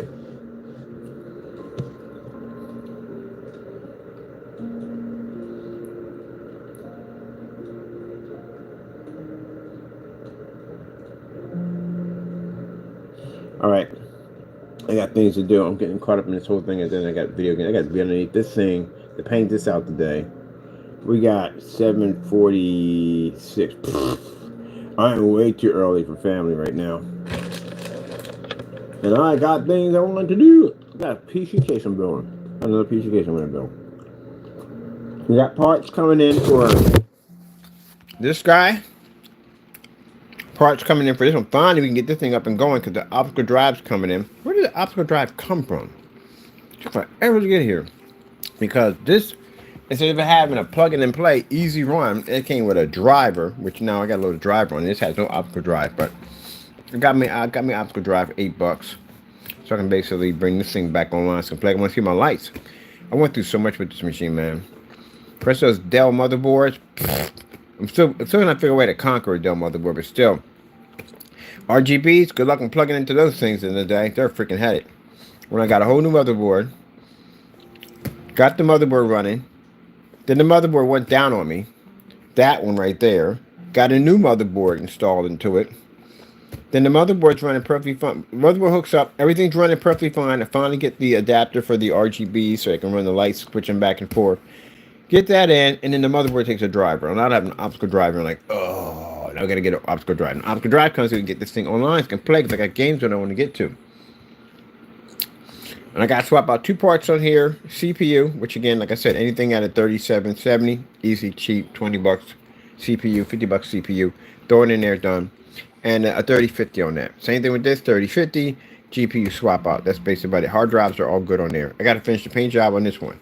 This one over here, the Gundam, which I was going to convert to my main PC, I can't because I want to put in 4020s on my 420 on my whatchamacallit, liquid cooling system, and it won't fit on this. So we're definitely going to put a low build on this. And then we got the other PC we're building, which involves Henry and Penelope. Henry is my man-eating plant I made out of cardboard. And the other one is Penelope, which is a giant mystical exotic flower that has the ability for hypnosis. Ah! Anyway, that's going to be in my Fallout PC. So, we're going to do something crazy. This new PC, I'm going to be putting together this new case. I got it right there. When I start building on it, it's going to be Fallout and it's going to be steampunk all together. I'm going to do a combination of Fallout. How come we can't do a combination of Fallout and freaking Bioshock? Because that'd be sick. We have to do Bioshock separately. Gonna make that cardboard look like it's Mossy Frosty. Mossy Frosty. What did I get Taco for Christmas? I got a bunch of stuff. I got a whole bunch of cat toys. And he got his treats. His tasty treats. As a matter of fact, he got another one coming. His tasty treats. And then on top of that, he got a $100 lobster dinner waiting for him when he gets back. When he gets over to his family's house.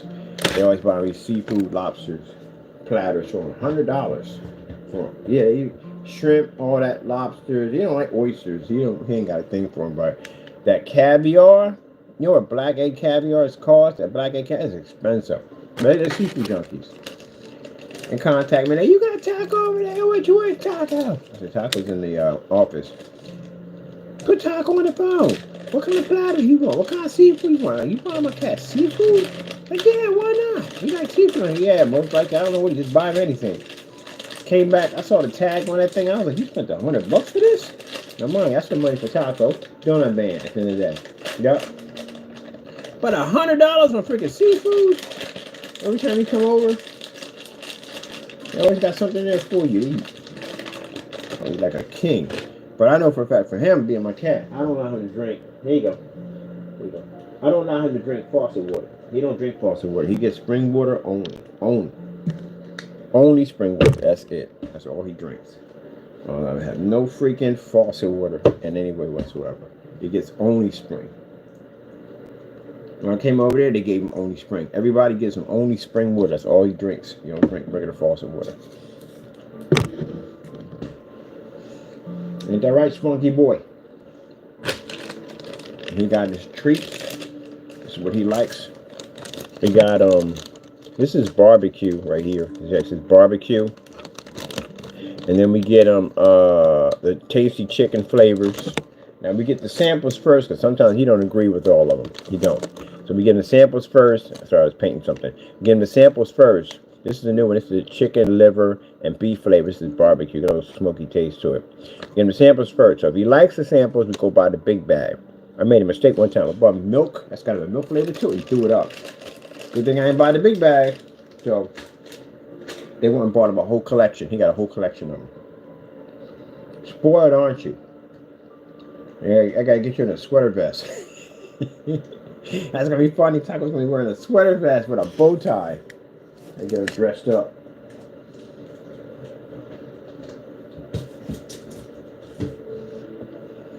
All right. I'm enjoy. All right. Let me see. Now, that gotta be done with the server technology we're doing. January, got all this stuff done in January. Because February, I gotta be on site. 1 second. Oh, what is this? You don't know. It's a customer's. Something special. They wanted something custom engineered from us. Something designed. Interesting. They're more interesting. Like, what is that, Mr. Bird? What is that? Can you explain to me what that is? Can't tell you what it is. All I can tell you is that it's absolutely gorgeous. But yeah, we do customization sometimes. Companies get them. They pay a little more for the customization. But yeah, that's like a $700 customization right there. That's weird stuff. Weird things. Strange things. Things that are unexplainable. That kind of crazy stuff. Alright, let me show you something real quick. Oh yeah, so we're doing an interesting build. On top of that, like I said, we got a lot of stuff coming up. I'm excited about the outdoor screens because again, the outdoor screens, that whole category needs help. Outdoor projection screens. And I usually always do this. Sorry about that, people. Stan is coming. I'm actually got a nickname for my Stan. We call him Stan the Man.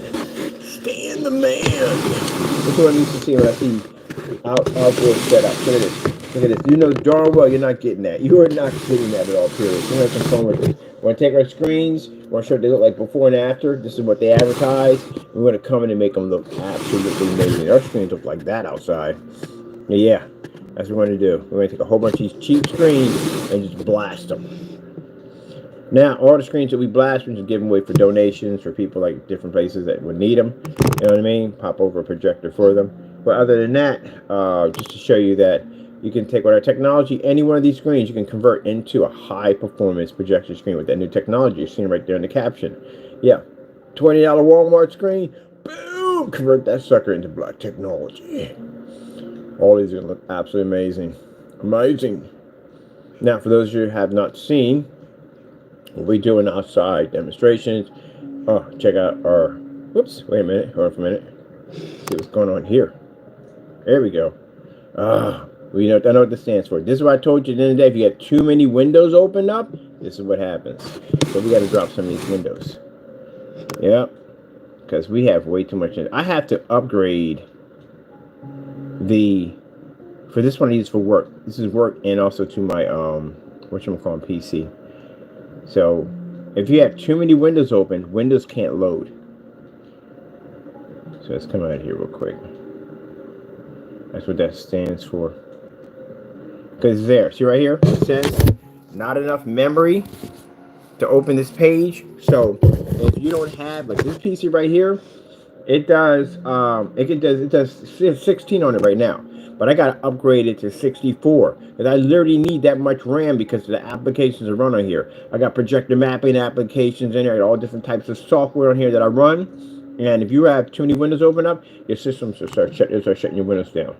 So with that being said, I'll have to go in here and shut some of these windows because we have too many windows open. Yeah, customers on this side.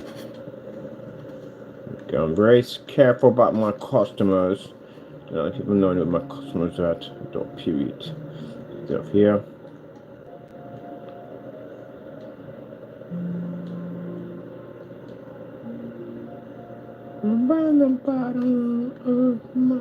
So that's what that happens. Your windows will automatically start. Will allow you to open up windows because, or pages, or windows, I don't call it, or tabs, due to the fact you have not enough memory. But this is not what you call my normal PC because my this is my work PC.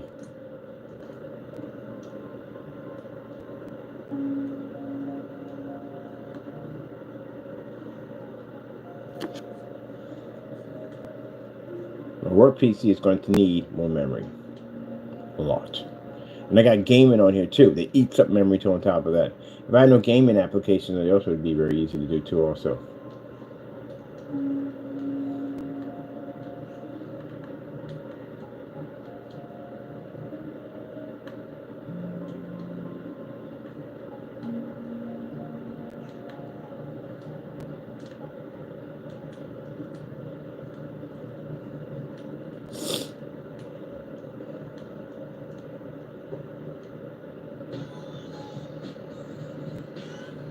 We're going to have to beef the board taco to 64. What's it, 64? Yeah, 64. 32, yeah, 64.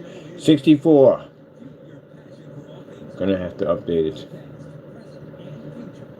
I want to run some high performance RAM because I'm running a lot of programs on this machine.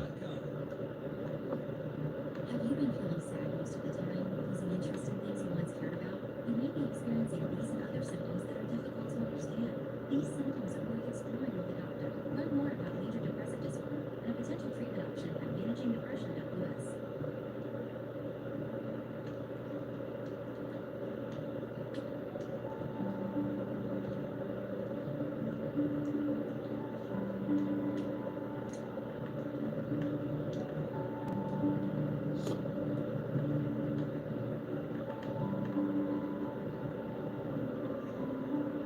All right. And thus, what happens when you do not have, I just literally had that conversation about literally that's why you would need that much memory. Because again, if you're running a lot of programs and stuff like that, you got 20, 30 tabs open up, you don't know where music's coming from. This definitely involves you not having enough memory, which means you're going to have to upgrade the RAM. And I got gaming on here at the same time. So it's a gaming PC plus a work PC at the same time. So yeah, this thing has to be designed a little differently. So 3050 is more than enough, but I need more RAM, a lot more RAM. And 16 is not going to cut it. So I'm going to have like 64 or 128, but I got to have it on here, which means I got to swap out my board. So chances are I'm probably going to swap this board out to a ITX 2011 server board, because that'll give me the RAM capability. But 64 should be more than enough. What are you doing right here?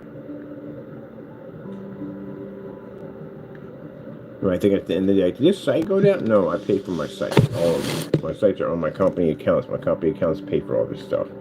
So instead of me going in and basically worrying about what's not paid, it comes out of another account, a separate account that pays for my bills from my company. So let me see. Oh, our Christmas sale's about to end pretty soon. Okele dokele. Change everything back.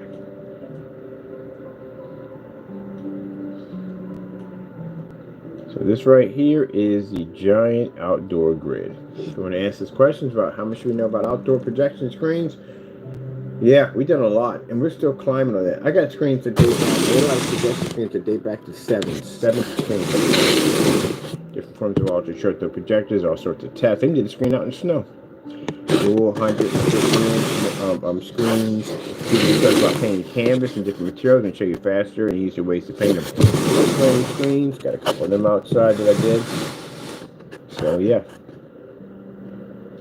Biggest and best outside projection screen, pictures and slideshows than any other backyard cinema outside display. And we have, I checked, I want the Goose Screen, all these different companies, but they should have a lot more than us.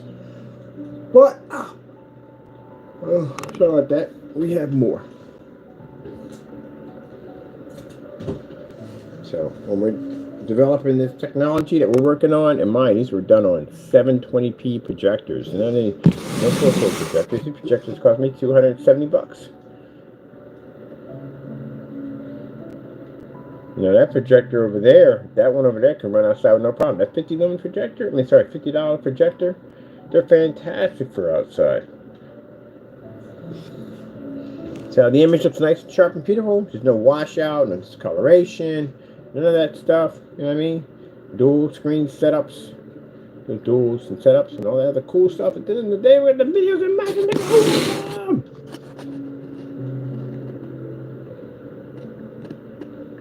unless you have the pictures, you must have the demonstration to show that you can get the job done. Boom. Boom. 250 inches. So I got two projectors running. One's 720p, one's 1080p. Can't tell one from the other. I sit on the angle, I can see the screen crystal clear, sharp. This is what the new technology that you're seeing over top of you is going to be able to do to your outside home theater setups. Like 4K snowstorm. She said screensaver. So you're dealing with them washed out, horrible looking screens, you don't have to go through that anymore. You can read a white level at a super high. White level can read at 180 degree viewing angle. 190 degree viewing angle? Yeah. Dual projector setup. Boom. Yeah, we got experience in this field.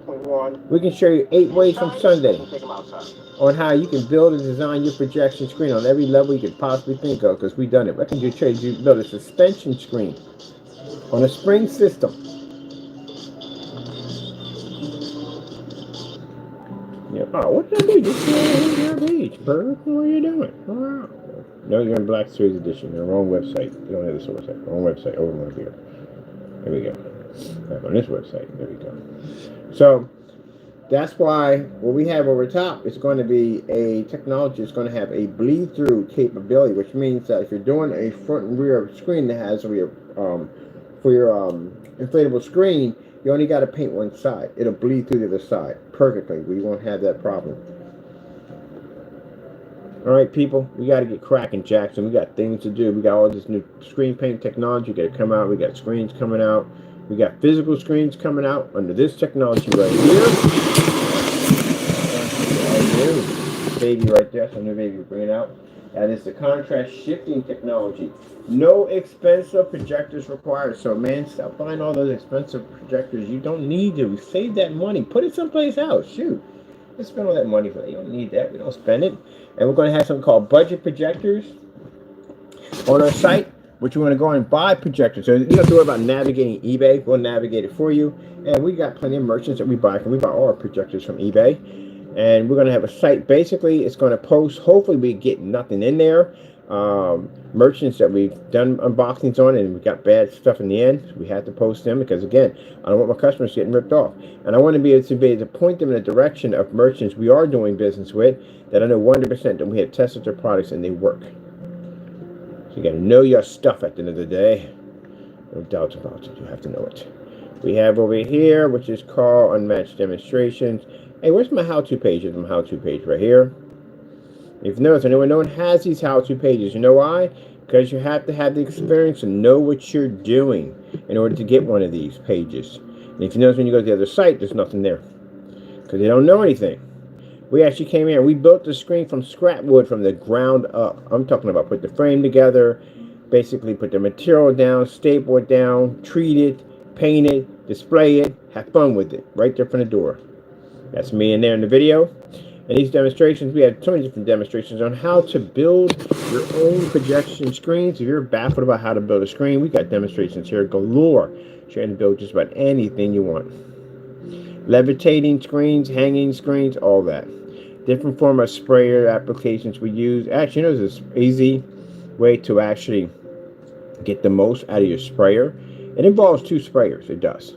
So basically, if you get the stain sprayer is get about a nice extra fine mist. It goes on like an airbrush real nicely.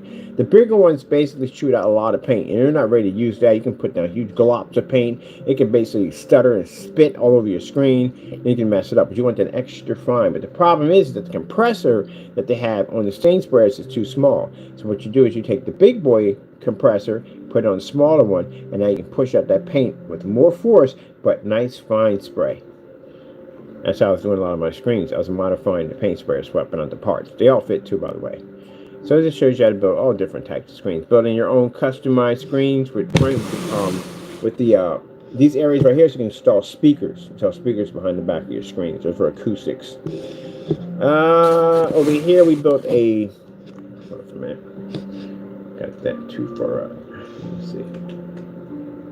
There we go. A little better.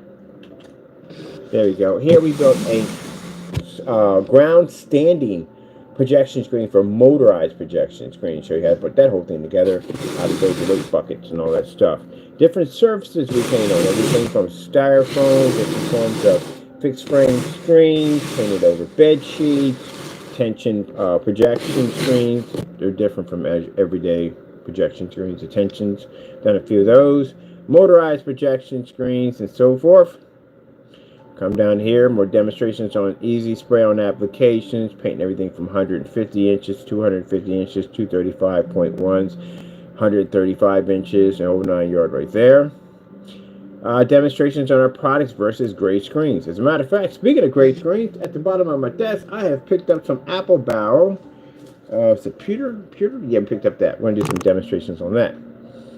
Let me see. Okay, more demonstrations on gray screens versus our products. And I think we're going to put down here. I got something I want to put down here. Got something different I'm going to put out there. Building. Oh, that's what we're going to be doing, the demonstrations for the outdoor screens. The new coding you're seeing over top. You're just going to be just grabbing anything. We're going to go over to Amazon, grab ourselves a cheap white projection screen, and we'll go to eBay and buy a cheap projector under the $200 mark. And we're just going to basically design an amazing home theater that'll take out any outdoor home theater or indoor home theater with no problem. We try to do it on the cheap and spend a lot of money.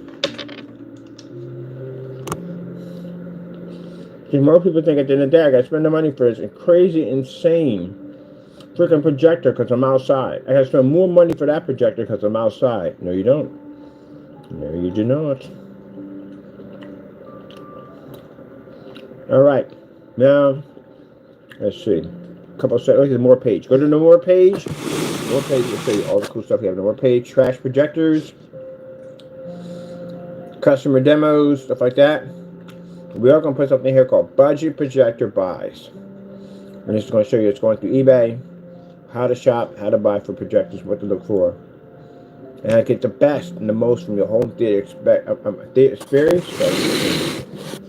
Should not be eating candy while I'm doing this. Home theater experience without spending a ton of money. When you got people out there spending $3,000 for a projector, I'm going to save you hundreds of dollars. They're not $700. You got to spend it yourself.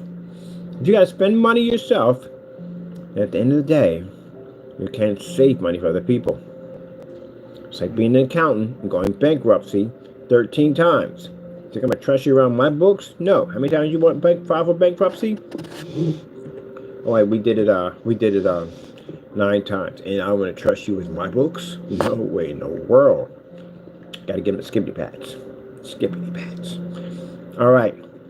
All right, so that's all good to go right there. Good to go right there. Right, the budget projector. So I'm going to do some demonstrations on that. All right. All right. What I'm going to do is going to convert white projection screens on Amazon outside. Did I just do it to that? I think I just do it to the back. I just said that whole thing backwards. Yeah. We'll go to Amazon, buy some cheap white projection screens and convert them into black technology. We're going to paint it right down the middle so you can see exactly what you're missing. It's going to be staggering. And the projectors you're going to be using are going to be cheap projectors. What does it do for the customers? You don't spend a lot of money for your projector. You know exactly where to buy from what merchant. You know exactly where to get the screen from. And we did the demonstration all for you in one hit. And that's it. All right. Now, it's hard to spray these things in? No. You can operate an aerosol can. You can operate a paint sprayer. Paint sprayers we use are stain sprayers. You know why? Number one, they're cheap. They're like $60. You know, some $40. I saw one for $20. Another thing, they're easy to use. And a bunch of dials all over top of them. You just squeeze and that's it. That's it. It's an aerosol can. You're not using an aerosol can, use a paint sprayer. The ones that are complicated when you get to the hose and freaking compressor and all that, not with multiple dials and all that stuff to the fence, house, whatever. Like, where's the screen at? I see fence and house, but there's no screen there. You can convert all this stuff into black technology. Now, if you have any ideas on how to build frames, we have a ton of demonstrations on the site how to build your own frames, even frames for grommet screens. So you're going to be spending $400 for a grommet frame. You can build it yourself out of wood, and it's very simple. All you have to do, if your screen's 120 inches, you're going to build a frame slightly bigger than the frame, than the screen you have. Put the screen in the middle, build the frame around this one slightly bigger. For each hole, you're going to put one of those loop screws in. You can take Velcro, you can take a bungee cord, whatever, and you loop it through your grommet, you loop it through the loop screw, and you tighten it up, and you're done.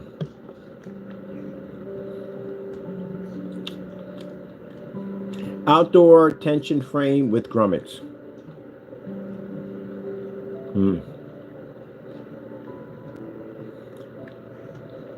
Let's go to the YouTube channel, Chuck.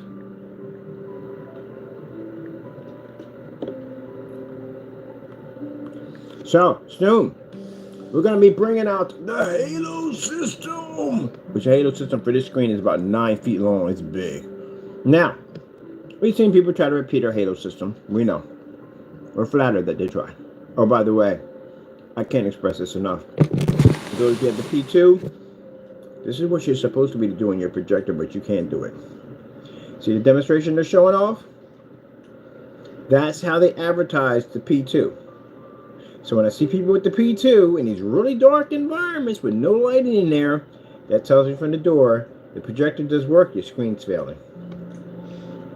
And I don't see demonstrations like that. We do demonstrations like that on a $60 NEC. And I did the Optima GT 5500 outside. I beat their promo demonstration. And this is why when I see people in the dark talking about, well, you know, so no. They were selling the projector to replace a TV. So if you look at their demonstration, you don't see any dark areas in there, do you? No dark shadows, none of that. Even though that's AI generated, by the way. But still, the intention that they were going for the P2 was not everybody sitting in these dark environments, so dark that I can literally see the image bouncing off your screen, reflecting off the side of your projector, or top side of your projector. And we watch all these people in dark demonstrations. No, that's what they were trying to do. They're trying to sell a projector to replace a TV. If they did it, if they sold that projector like everybody else, advertised it on YouTube, then nobody would buy one of those things. You're gonna be in the dark. Now, if you're watching movies, yes, but not for every freaking thing. You're gonna be trapped in a dark environment. So here, this right here is not the Optima P2. This is an Optima GT 5500. With that being said, we beat their own promo demonstration with a much lower projector. Because we did this. So I get to the page. Look at candy canes. We got candy canes here, don't we? Yes, we do. We do have candy canes here. There we go. This is right here is an Optima GT 5500. First things first, my name is Kenneth Bird. I'm the creator of Luminous 4K screen paint using ambient projection technology.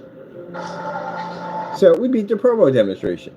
Because we took a projector that was older than the one that they had with the P2, and we stuck it outside. And my screen's bigger than the actually, this screen's 120 inches. Well, we're very bigger. We're at 140. 140 outside. So we beat their own promo demonstration with an older projector. I sent it over to them too. They're interested. But right now, we're going to put everybody on hold until we got to get done first. And then we'll think about that later on. But right now, no, right now. That's off the table for right now. But yeah, we sent that to them. We beat their promo demonstration. And their promo demonstration was AI. It's computer generated. That's real. That's what they found fascinating for them. So pretty soon we'll have projection screen companies asking to develop technology to make their projectors look good in a showroom. But the problem you have with that is the fact that they still have to mention who we are. Can't say that's coming from the projector.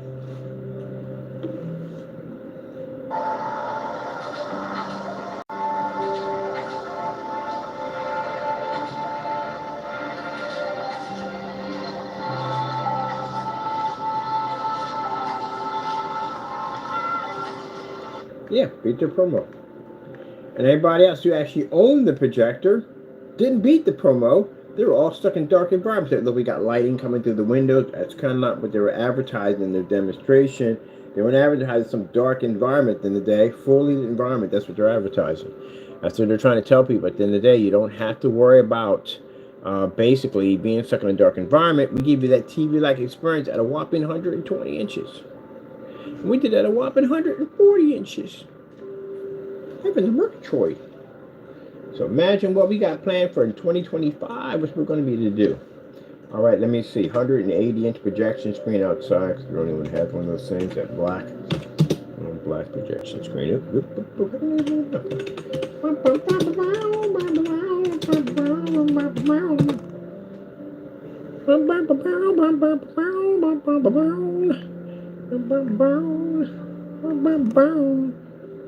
right, let me see.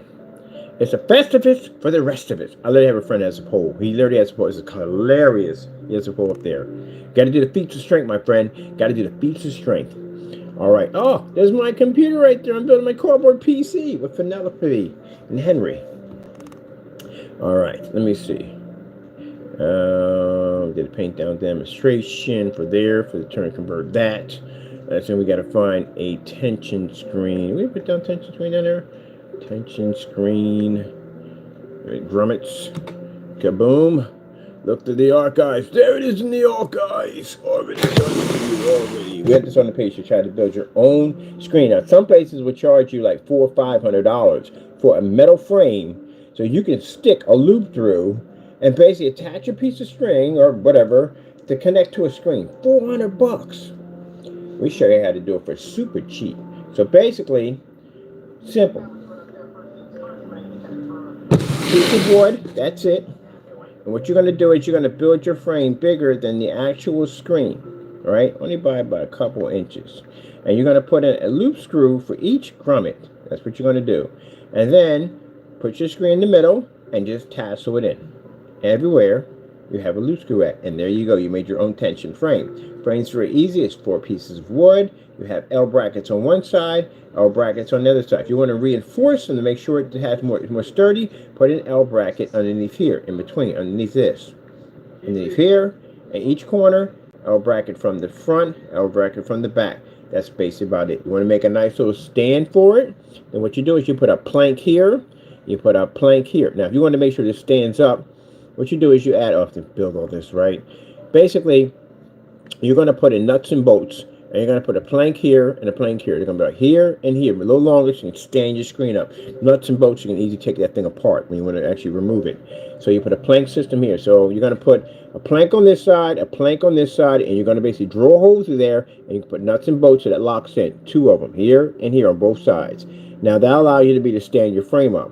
For the bottom half, you're going to put 2 planks for the bottom. One here and one here on each side. Make sure you put a piece that comes from here to the back so it has more sturdy so it doesn't fall over. And what you're going to do is you're going to take 5-gallon buckets. You're going to drill a hole through the 5-gallon buckets, get some washers, do the same thing for each plank. Put a hole through, drop a screw through, and put your washer and put your nuts and bolts in. And then you can throw bricks, sand, or whatever into your buckets, and that's going to weigh your screen from falling.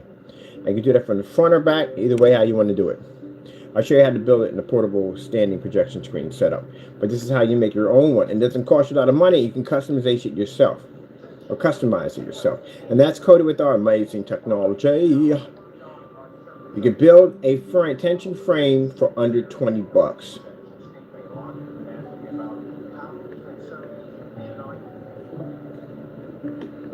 Because we give you the ability to build what you want to build. Take it outside. Have some fun with it. We're at 8:41 outside. Bam! Getting it done. What we do, people. What we do. There's my projector inside. There's the screen right over there.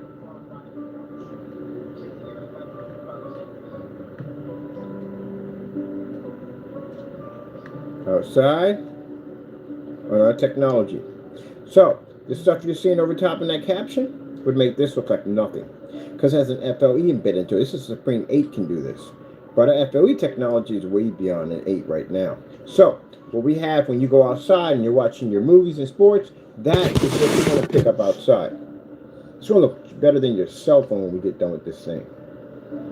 Easy one-code application. You can convert your canvas screens, your fabric screens. I don't care what it is at the end of the day. You can convert it with that technology. You can even design your own screens and convert them any way you want.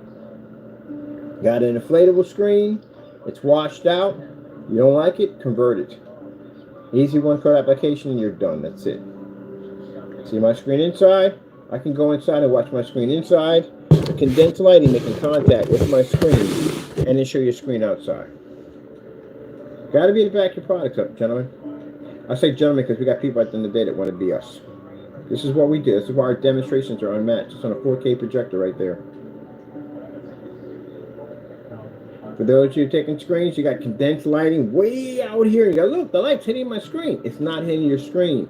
This is actual lighting making contact with the screen. Oh, I hate those demonstrations so much, I swear. If anything causing me to rant, it'd be that causing me to rant. The lights would be way out there in the middle. Like, look, there's light up in the ceiling. That's not making contact with your screen. It is too far up there. My lights in here are closer to my screen. They're so close to the screen that meters don't even read in here. And you got lights way up there. Look way up there. Way up there. We got lights up there. They're not making contact with the screen. Are you kidding me? God, he's not the only one that does it. I've watched other people do this, not just him. I've seen other people. I've seen certified screens do this nonsense. I swear, you better pray I never walk up into a trade show ever. Because, man, I'm going to tell you something about your booths at the end of the day. Is all lighting you got in here? Really? Seriously? Why is it so dark in here? That's it? And you're using ultra short throws in here? Oh, we're not using ultra. We got long throws in ours. You see how old my projector was? This is a brand new machine at the end of the day. Well, how much of this is coming from the projector and how much is coming from the screen? Yeah. I'm going to ask them so many questions. They're going to, sir, can you please read the book? Oh, no problem. Just checking out your stuff. That's all. Feel free to walk over to what we got over here. My goodness. Show me a demonstration. Show me with the lights on the screen. Then we can go outside and do that. So you see what I mean at the end of the day, people? This I'm talking to you customers at the end of the day. Naysayers, we speak to everybody on here. We speak to people make screen paint products, so you know exactly what we're all about and what we do. And we speak to customers at the end of the day because this is what they should be expecting from a screen. And if anybody at the end of the day tells you, customer, that that's not real, we're telling them, Mr. Bird, give them a message from me. Match and better us. That's it. So all you got to do is match and better. And you better hurry up because the matching better is climbing. We're up to around up over 100 matching betters, and it's going to get much higher than that. So if you feel you're equal to me, customer, you go talk to them and they say, we'll do the same thing. Tell them Mr. Bird says match and better it. That's my personal message to you. Now for the customers, let me explain something to you. You see how that screen looks outside? It should look exactly the same way outside as it does inside. There's no way in the world your screen should be looking at, it's washed out inside, but it's even more washed out outside. They should look exactly the same. And you should be able to do this on a projector that can cost you a ton of money and without the freaking calibrating nonsense. Calibrating is cheating.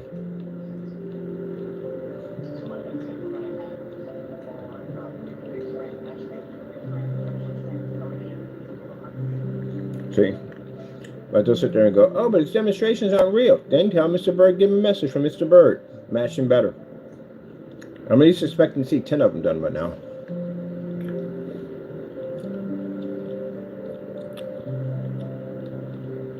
And if a customer comes to me and points me in the direction of your website, you know where my battleship is coming to, right? It's coming to your harbor. Fully loaded. So you better be prepared. We will buy everything on your site. We bring it down for testing. And usually our testing is brutal. 180-inch screen outside. We show this off every time people go, it's amazing. You watch Star Wars out here, play video games off your screen outside. Everything looks beautiful, no wash, no fade out, no discoloration. You got people inside that have discoloration. We can do this outside at 180 inches. So imagine the coating you see right now. You don't see it yet. But the name of that coating, it's going to put all this on the bottom level. I missed this game. I'm going to find that game. I'm going to buy it.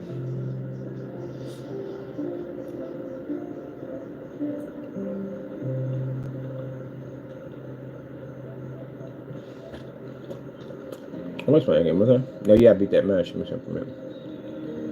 we go.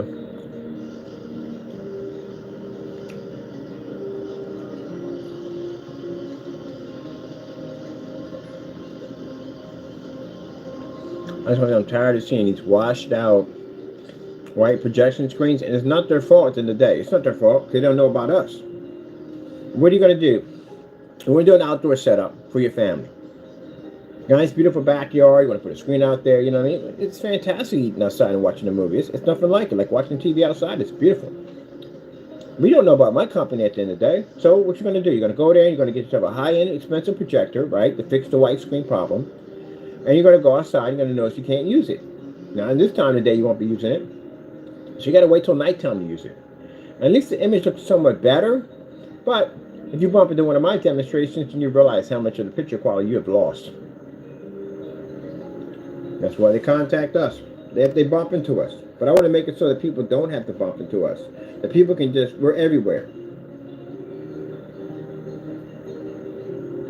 So that black level that pulls up, you're supposed to be to read an affinity contrast level outside.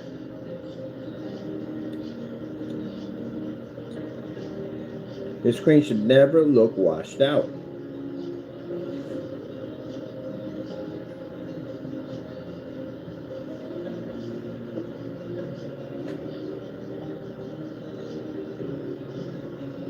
And this is a big plus for people who have drive-in movie theaters. When you have a drive-in movie theater, you got to wait until late in order to fire up that projector. And they got a powerful machine up there, but you still have to wait until late to fire up the projector because if not, the screen washes out. Imagine how much revenue you will be able to collect because now you could fire up your screen earlier than everybody else. That time that you have to wait, you're losing money. This technology will allow you to gain that money back. Not only that, put you on the map of being a drive-through movie theater that has an ultra black screen. And your movies will look just like that. You won't even need the money for them high-power projectors, so they won't need it because it's stressing out because the screen doesn't work.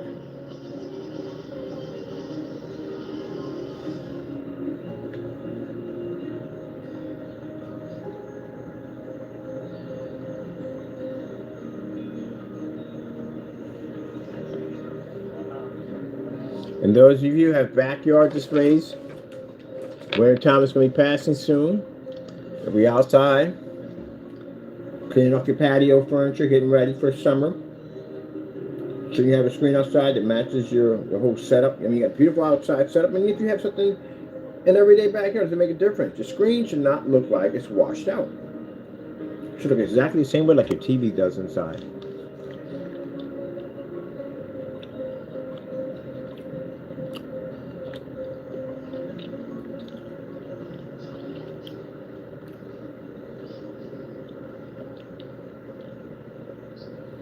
I'm Jimmy Dean, and only one thing makes mornings like this a hearty. That's what we got planned in summer 2025.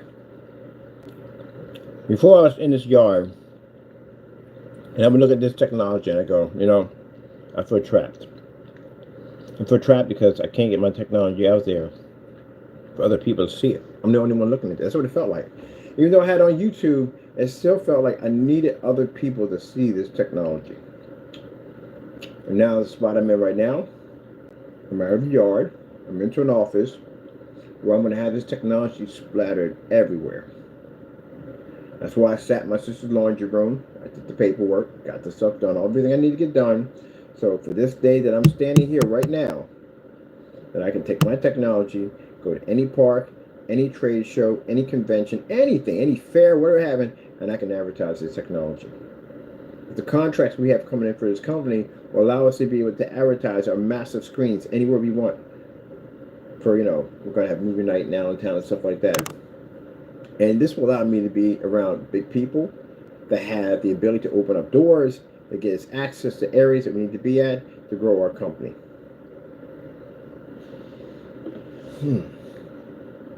That's how you do business.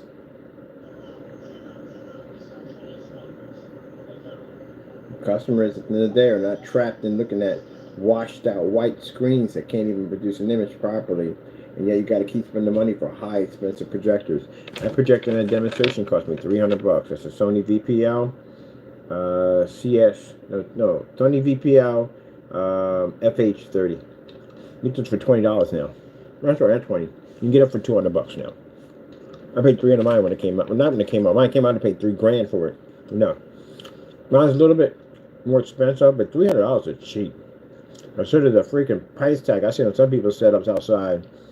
They're spending about maybe $200, $300, $400, $4,000 for a projector. Because once you peak that area of 4,000 lumens, you're talking about a very pricey machine. And they figure they need all this, and they turn that projector on, the screen washes out, because you know why? You're introducing more light to the screen, you're washing out even faster. If you go lower, you don't pick up. If you go higher, you wash out. Then you got to wait until nighttime to get it to work. And even at nighttime, it doesn't work. The screen can't see color.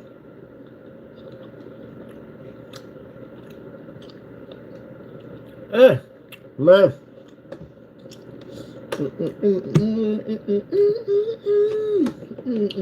Alright, guys. Let me see. White screen versus black screen.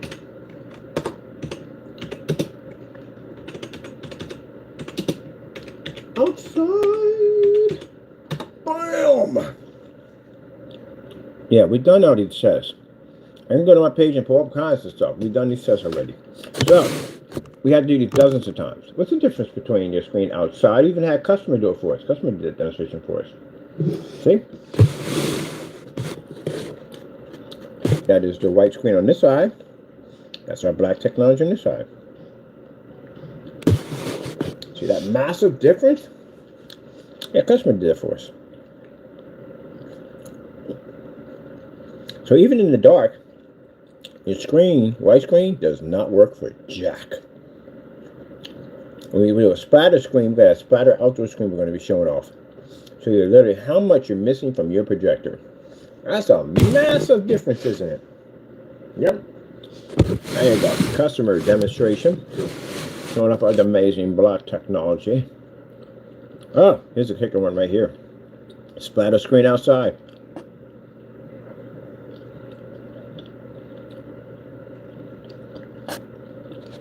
How much does your screen see outside when it's a white screen? Nothing. You're picking up nothing. And that's on a 4200 lumen projector, a Sony VPL. Can't read off a white screen. So, demonstrations like that are going to be all over Allentown. They're showing why the white screens that they have in all these environments up here don't work.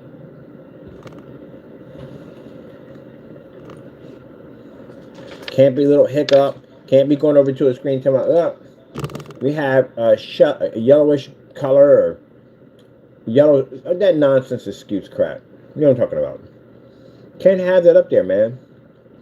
Because, again, you have to be able to see a massive difference between night and day. Can't have no blends in and none of that stuff turning out lights and all that crap. Can't be doing that, no.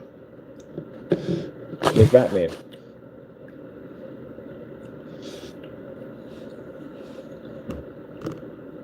Now, best screens we choose for outdoors, black. Black is the number one coating that we use for an outdoor screen. Even though the gunmetals can generate high, even though the contrast shifting technology can generate, then nothing beats a 100% black screen. And it's the ultimate screen for outside applications. And the new technology we're going to be ushering in for 2025, the new FLE, black outside version of a QUASAR, it's going to definitely take your outdoor projection screen to the next level without costing you a ton of money in the process. So, get ready to convert those white projection screens, motorized projection screens, fixed frame projection screens, inflatable projection screens, whatever, don't make a difference, to our new technology. You can really start enjoying your picture. You'll spend more time outside than inside. What the freak I want to be in there for? Yeah, Tron demonstration, we did that outside on a splatter setup.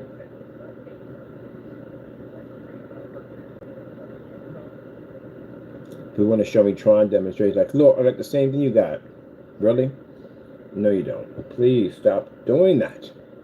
And people will come to me and say, we got the same thing you got, Mr. Bird. We're outside, we're inside, we're in a dark environment. Excuse me. You don't have the same thing we had. This is why we had demonstrations like this. So, I'm going to be in little areas all over Allentown this summer. We're showing on our splatter screens, showing customers exactly how much they're missing. Those of you that are interested in our amazing technology, like I said, that gunmetal technology is absolutely a beauty. We got black diamond samples coming in to go against that screen.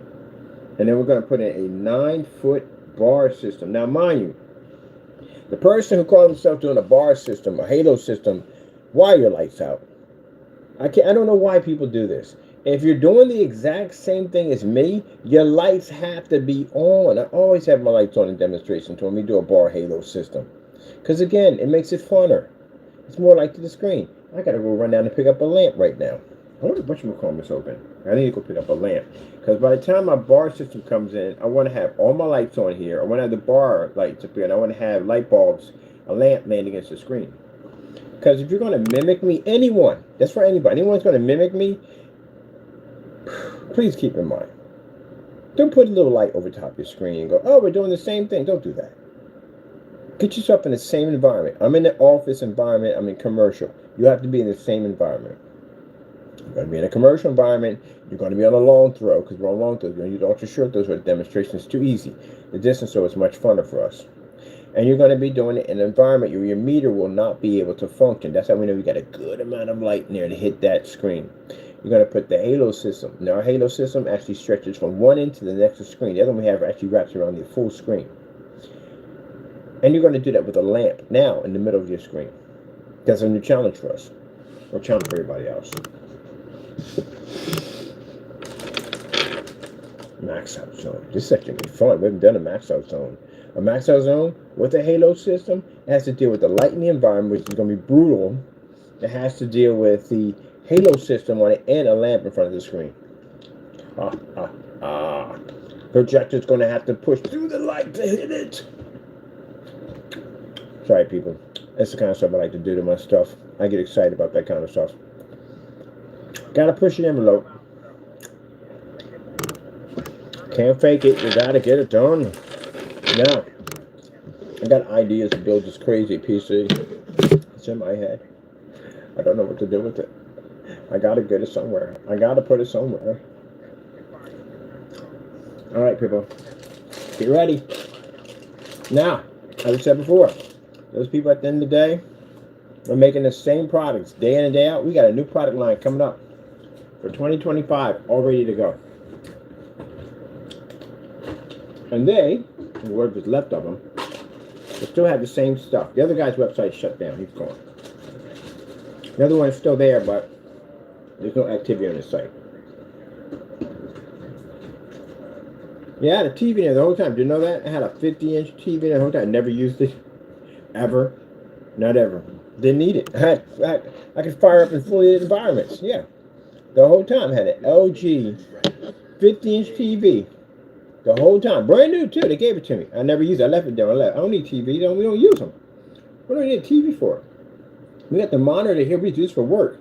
But basically, if we're showing up projection screens, what the frick would I have a TV up there for? Don't need it. Yeah, they gave it to me at the house. I'm like, no, I'm good. We have a TV on there. You can have it if you want. I was like, no, I'm good. It's okay. Thank you so much. But we don't need it. We're good. We can do this. That's why I need it. I haven't had a TV and